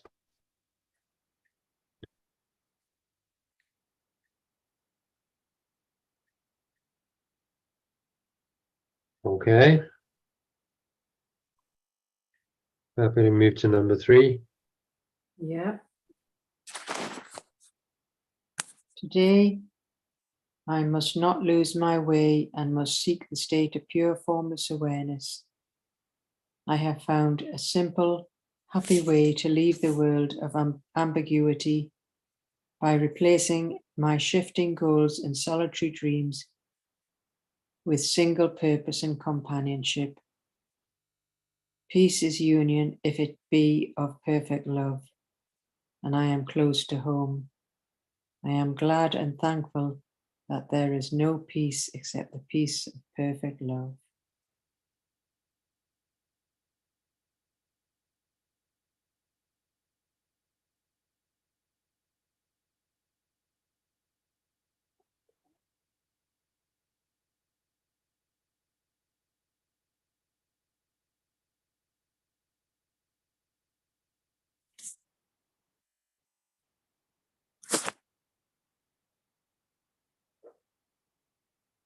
This is union if it comes from perfect love, and I'm close to home.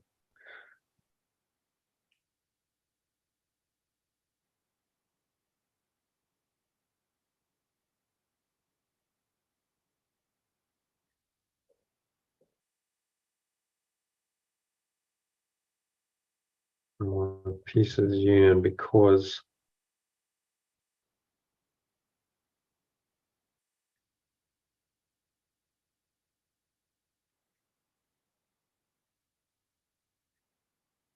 because it comes from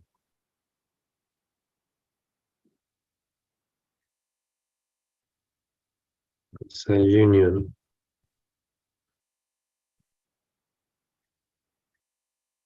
with others,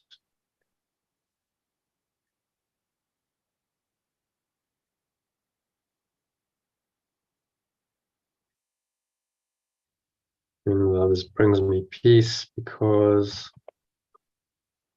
it comes from perfect love.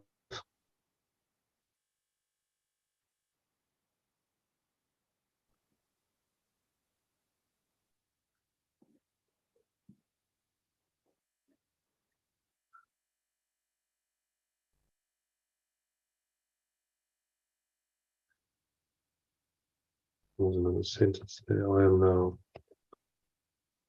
close to home.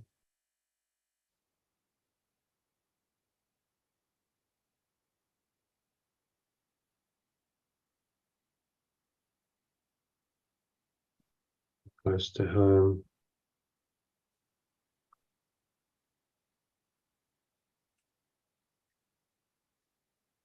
I am thankful that there is no peace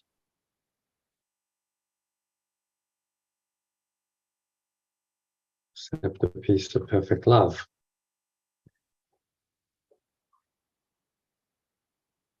Okay, so what's he saying in that final one?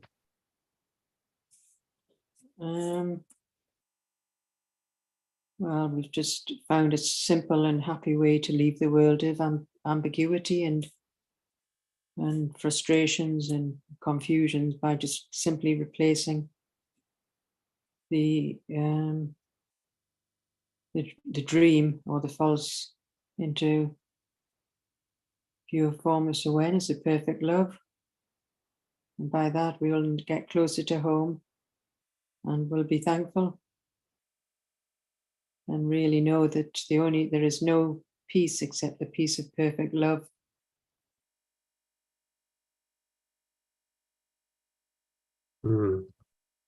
Perfect love is perfect oneness. Without anything to disturb, there's no other thoughts going on.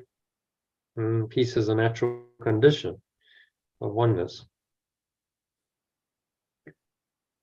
In pure formless awareness, there's nothing to disturb your peace. It's only in the illusion that those things seem to happen.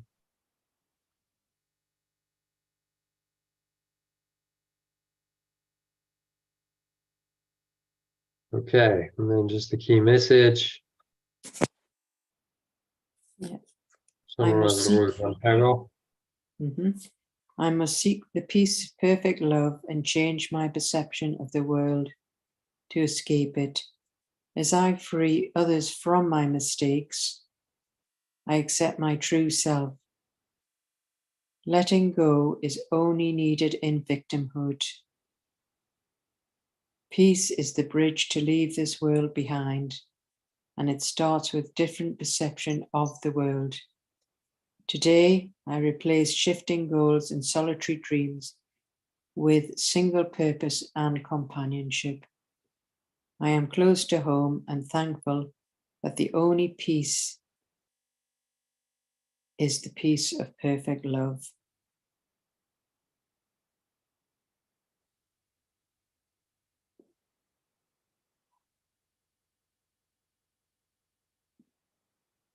Yeah, so overall, Well, saying overall summary. Well, we have again back to choice. We can choose right now the peace of perfect love and change how we see the world and escape from it and free others from my mistakes. So once we accept our true self and letting go, which only comes from victimhood. So peace is the bridge to leave the world behind and start crossing it with different perceptions of the world. So today we need to replace these shifting goals and solitary dreams and be thankful that we are home and getting in close to, well, and to be in peace is the peace of perfect love.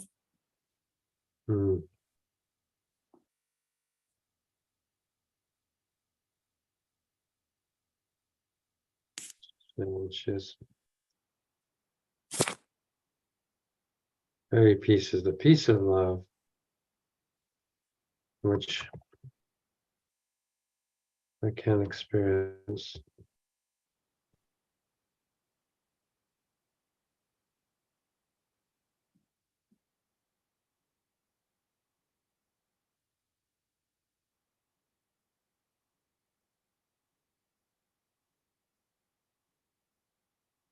So a call to peace, a call to go home. Very beautiful lesson, this actually. I like it. So that's a lovely lesson. It is. And he repeats these. There have been other lessons on peace. So you see the themes. He sort of repeats these themes and he focuses on different things. We've just had a few lessons on the crucifixion and condemnation. That was an earlier theme that he addresses at the beginning of the workbook in a couple of lessons, and he repeats it. And now it goes into peace again. He says, okay, so let's look at peace then. We've had a few lessons on peace in the past. I could choose peace. I could see peace instead of this. One of the classic ones. Well, there is no peace. No, there is no peace except the peace of God. There's some other lessons that refer to peace. So brings up this recurring theme and helps us to experience it. That's the beauty of the lesson. That his language, the imagery he uses helps us to surrender into this peaceful state. It brings the experience it points to. Speaking of which, do you want to do a meditation on this? Yes. You said you want to wrap up at 9, so it'll give us I mean, 20 minutes. I would like to do a bit more text, but I'm unfortunately, with me being away, I'm not able to get to do it. So, well, we'll have to start earlier. Maybe yes, yeah. That's. We'll have to start at 5 o'clock. Yeah. Oh well, I'll have to go with the flow, but certainly would like to have a deep dive into that, but since I've been doing this, I'm not able. Yeah, and that's a shame. Yeah, well, I'm posting the text on the group, so you can always read it yourself. Yeah, If seems we to start earlier, think. it's like 5 o'clock. Yeah, If we start at 5 and we're on time, then we'd be an hour earlier, so we'd now be up with 7, and then the text, going for another couple of hours to do the text is feasible. So yeah, it's a pity you couldn't occasionally do the text first and then, but never mind. Yeah, it's not what I favour, the text, but that's this is beautiful as well. We can switch it around Sometimes, but, yeah. the lessons are, I'm going to what do you focus on? It's a lovely lesson. Yeah, no, the lessons are the practice. So of course. what we'll do next year is we'll focus in on the text, and we'll Well, I mean, both are good to me. It's just this year because I did the workbook last year, so I was hoping to get a bit more of the text this year. Yeah. But no worries. I mean, obviously, I'll just have to. Yeah, well, it's, as I said, next year what we'll do is I'm going to say, look, it's one session a day, it's 2 to 3 hours, and we're going to do the text and Yeah. the workbook lessons are recorded. Yeah, well, we can't do it all live, because it becomes like 4 hours. So the workbook lessons are recorded, and I'm recording them all now and organizing them. So the next year it'll be like there's a recording. We did a 2-3 hour session on the lesson last year.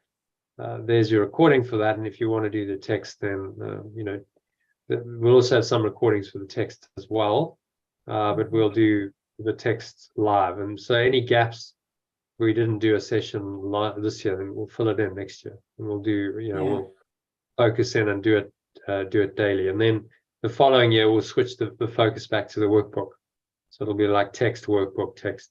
So really, if you want to get the full picture of the program with live sessions on each one, you do it for 2 years. So that's sort of the plan for next year. Okay, so right now, shall we do a meditation on? So sorry, did you say that we will still be doing a bit of text this year? Because, like I say, I do. Yeah. Oh, good, yeah. Because I'm doing both. If anyone's willing to stay, I'll do both. If you said I'll stay beyond 9 o'clock, then I'll do it. But could you not got to go, switch it round and do the text first and then the workbook? Yeah, I could. Then we won't get the workbook done, because then we'll get to the same point. And right, it's just I've kind of done the workbook a couple of times. So it's just the text would be lovely if I could get a bit more of that in. Yeah. So what? Yeah. So we can switch it on. I don't mind. Yeah. Well, whatever everybody else wants, of course. It's just an idea. Because, like I say, at the moment, there's no one else joining the live session. It's a shame. Yes, because it is very good.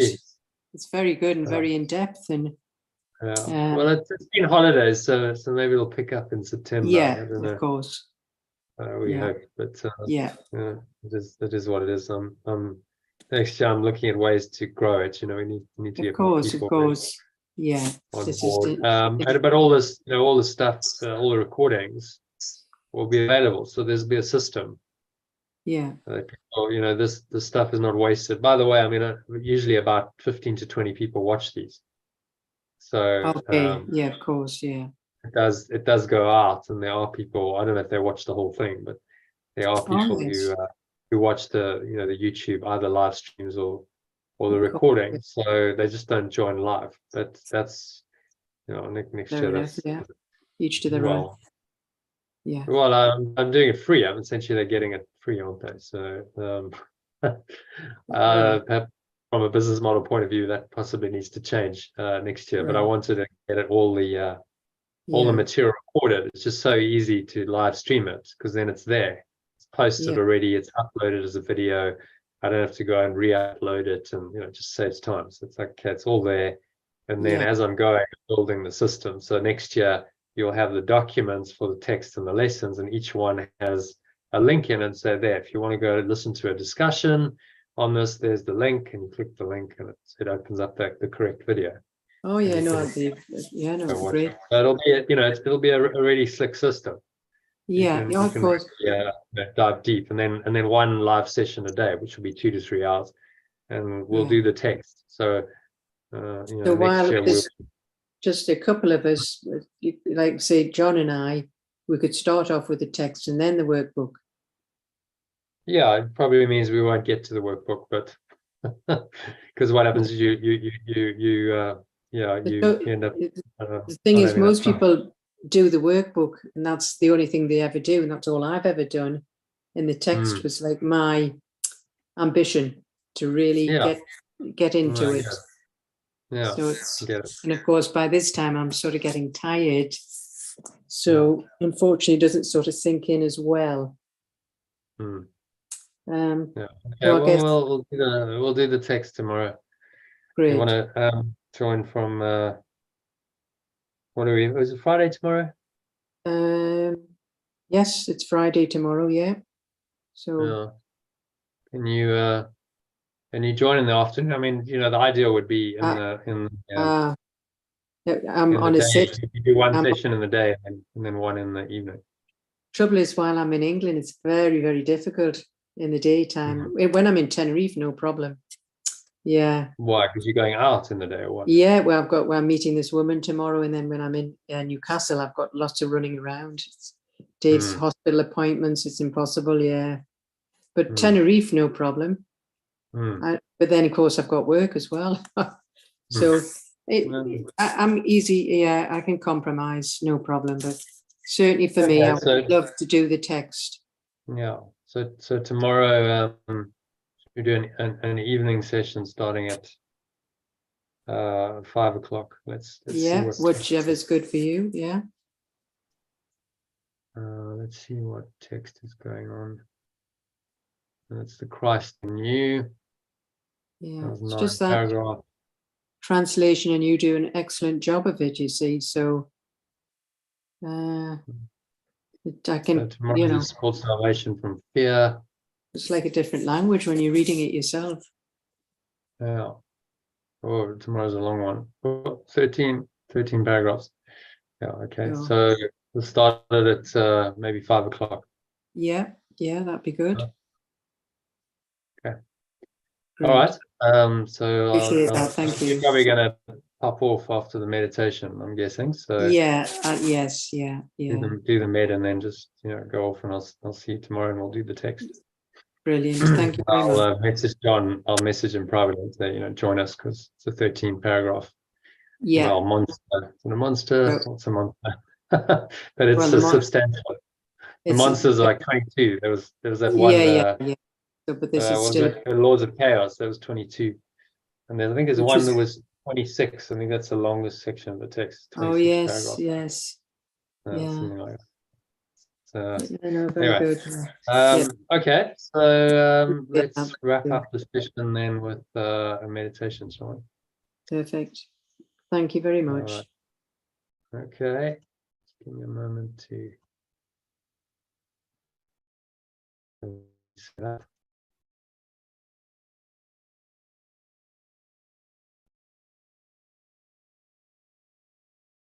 Okay, so just making yourself comfortable. Bring yourself into a nice meditation posture. Your feet shoulder width apart, your back straight, cup your hands in your lap. Or you can have your hands, palms facing upwards, feet shoulder width apart. And close your eyes. Start off by taking a nice deep breath in through the nose. Breathing in, noticing how the stomach rises and the chest rises, and the subtle flow of air in through the nostrils. And you clench the sphincter muscle, you lock the energy in, draw the energy up the spine to your heart center. Put one hand on your heart to connect with your heart space. And then draw it up into the crown of your head.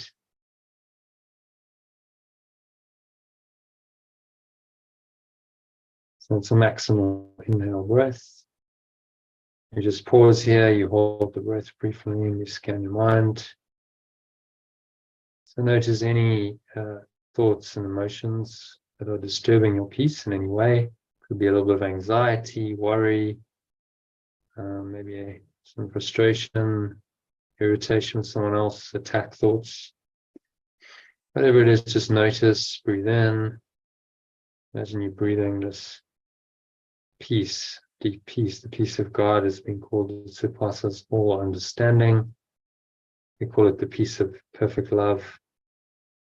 And this lesson says there is no peace except the peace of God, or the peace of perfect love.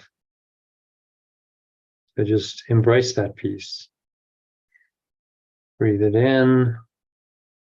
Stop yourself up with air and peace. Imagine this peaceful presence. Maybe you visualize light going along with it, a white or golden light flowing into every pore, every cell, every muscle of your body,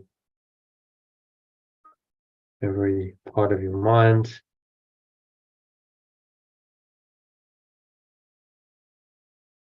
And every fiber of your being is in peace, in the peace of perfect love.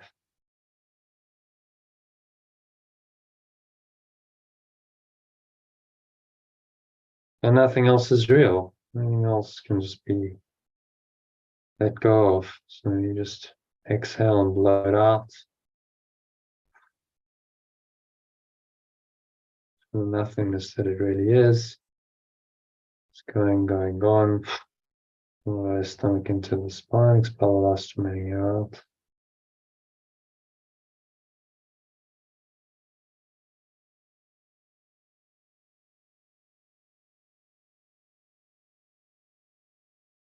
And just rest here in this deep peace.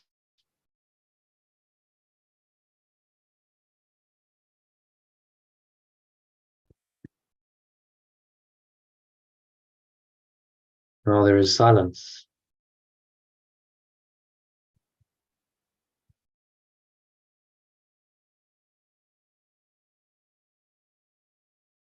I seek no further. So just repeat these words after me, affirmations.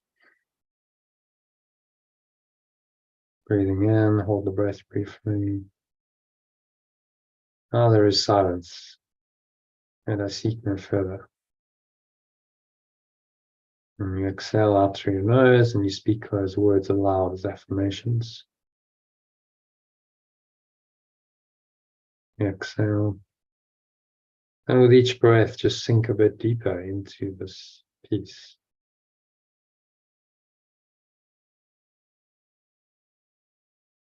Breathing in again.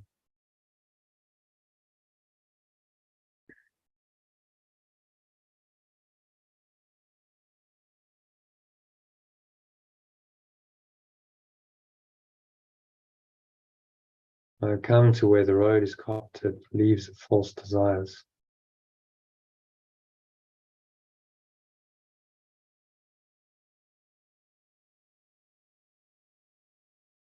Fallen from the trees of hopelessness I sought before. And exhale as you repeat those words aloud as affirmations. Really feel into them. The breath and your hand on your heart center. the words to create an experience of deepening of your peace. And then again, now they are underfoot, these false desires, false expectations.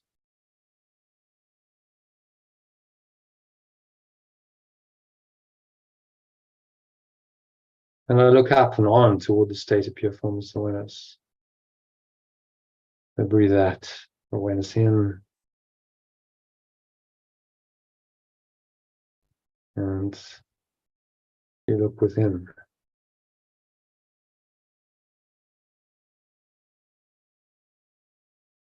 And see the state of pure formless awareness. The body's eyes only serving for a moment longer now.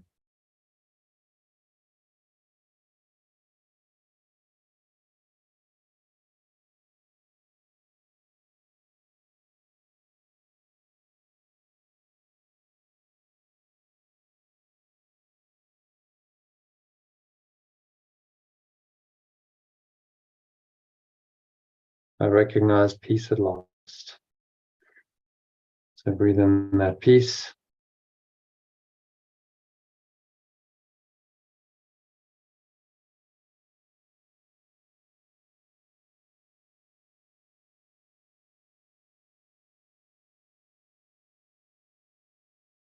I've accepted, perhaps I should say, I've accepted peace at last. And I can feel its soft embrace around my heart. And so breathe in and just feel that soft embrace in your heart, warmth, tenderness, gentleness. And you drop your attention into your heart center and experience the comfort, embrace of peace.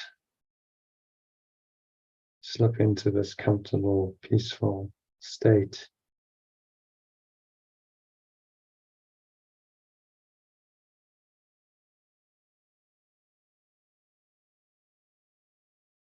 Comfort and love.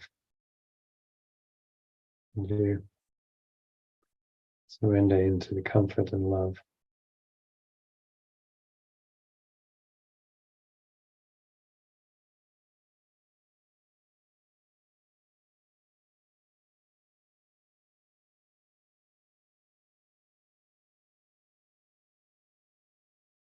And experience that now, in the moment. A deep peace, a sense of comfort, a calm rest. But today I seek no idols. I seek no illusory forms today.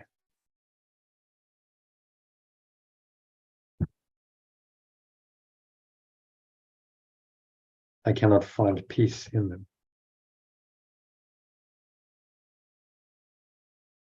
The peace of perfect love is mine, and I accept and choose only this.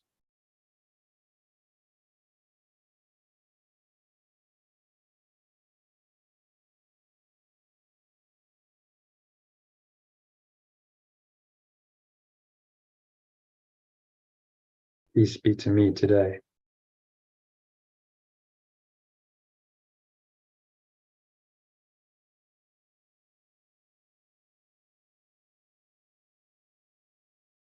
Well, I've found a simple, happy way to leave the world of ambiguity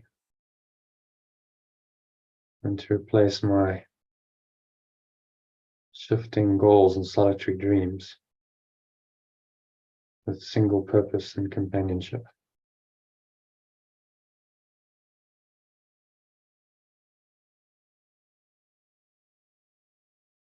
The peace is union, if it be of perfect love.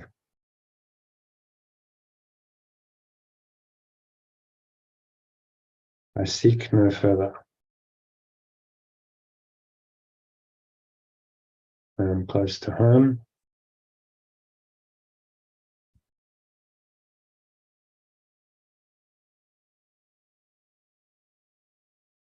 and draw still nearer to it every time I say.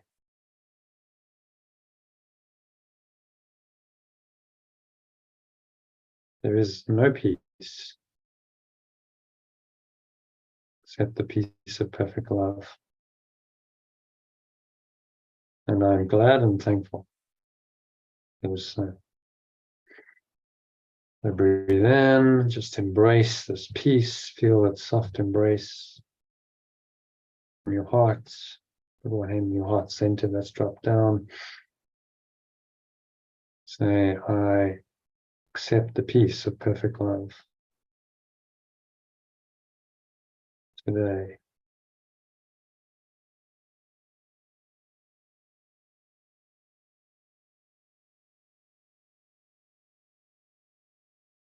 I accept the peace of perfect love.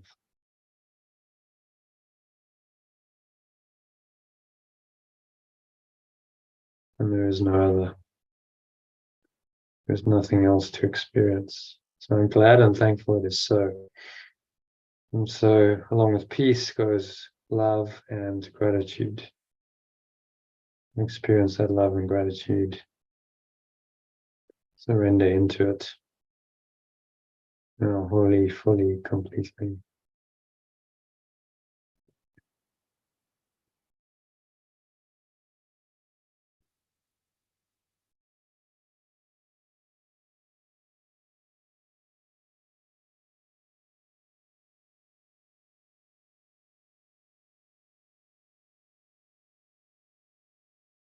And peace of perfect love embraces you, envelops you. You are it and it is you, and there's nothing else. Nothing else to think about, nowhere else to go. Just breathe in and out through your nose, observe the breath in the nostrils. As you witness the breath, you allow yourself to sink deeper and deeper with each breath. Going deeper and deeper with each breath into this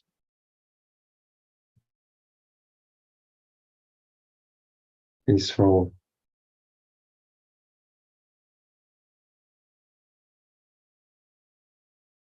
loving state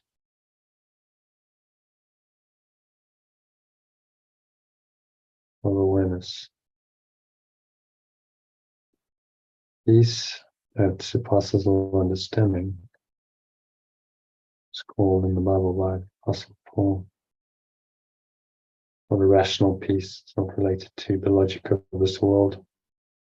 Peace that comes when you let go of this world and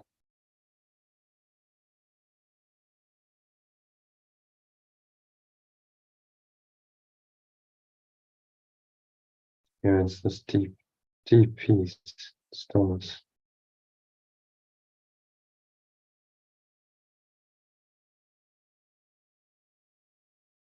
Nowhere else to go, nothing else to do, nothing else to think about. You just breathe, relax, be still, and surrender into this peace. Peace of perfect love that is with you now. For the next couple of minutes of deep, peaceful silence.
If anything seems to disturb your peace, just notice that thought, just a little thought creeping in, and it's an emotion perhaps related. And feel that pleasant, so you can just observe it from this deeply peaceful state. Breathe into it, maximum inhale breath. Remind yourself that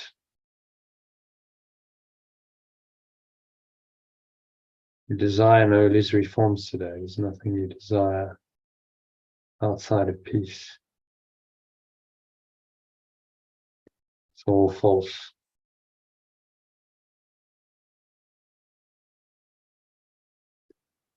So there is no peace except the peace of perfect love. Breathe that peace in to every pore, to the body, every cell, every muscle, every part of your mind, every fiber of your being. In the peace of perfect love.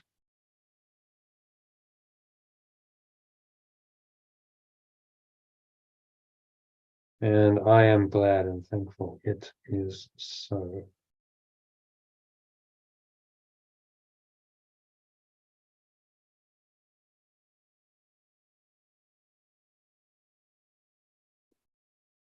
And so it is. So it's done.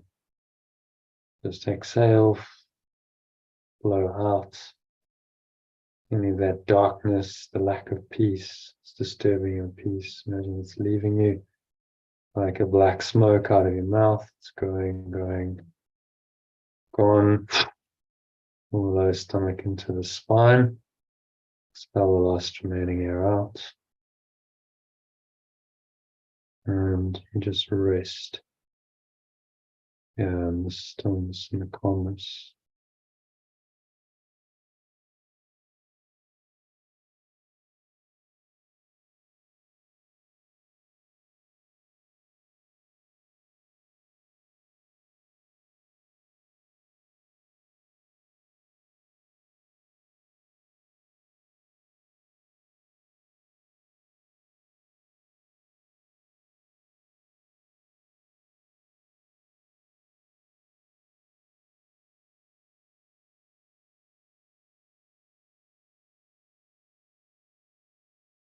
Another couple of minutes of deep contemplative silence. Nowhere else to go, nothing else to do. Just sink into the peace. And let the peace of perfect love envelop you. The next 2 minutes, deep silence.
So just coming back from this deep, peaceful state into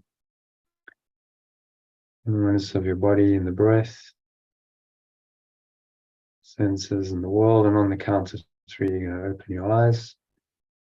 So 1, just breathing in, noticing how the stomach rises and the chest rises, and the subtle flow of air in through the nostrils. Pause at the top of the inhale, you smile, and a deep peace and stillness. Scan your mind, notice any other thoughts, emotions, potentially conflicting with that, and so there, just recognize them as what they are, just ego, just a disturbance of your peace. Breathe into them. Say, there is no peace except the peace of perfect love. Embrace that peace and breathe it into every pore, every cell, every muscle, your body, every part of your mind, every fiber of your being is in peace, and you just exhale and blow out the dark energy, just letting it go, going gone, to the nothingness that it really is.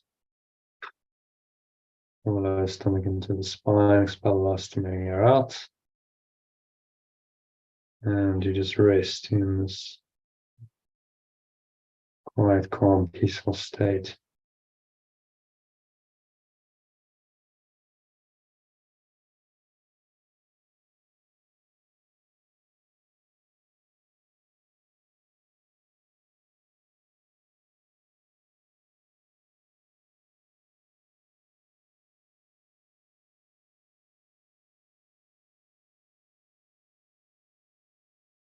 On the count of 2, notice the weight of your body pressing down into the chair and your feet touching the ground. Noticing what you're feeling and touching my hands. Maybe there's a subtle taste in your mouth. Smelling your nose, notice that. Notice what you're hearing. And the surrounding environment, just noticing these things from this very still, calm, and surrendered state. In mind without illusions. State of peace. So anchor the state in, set the intention to stay here in this calm, peaceful state for the rest of the evening. Use today's lesson if you need to top you up, to help you stay there. Just remind yourself that there is no peace except the peace of perfect love, and I'm glad and thankful that it is so. If you have a bit more time, you can listen to the meditations. Actually, I'll post it to the group and or to the breath break. And that should keep you in the peace of God, or the peace of perfect love that surpasses all understanding, which is what I wish for you. So it is. So now on the count of 3, open your eyes. Just take a minute to look around. Notice that this peaceful state is still there. Hasn't gone anywhere, still at peace. Look at any object. Notice the peace is still there. Really unaffected by whatever you see visually. Close your eyes. You notice the peace there. Eyes are closed. You open your eyes, look at another object. And really nothing's changed. The state of peace remains. That's really what you're learning.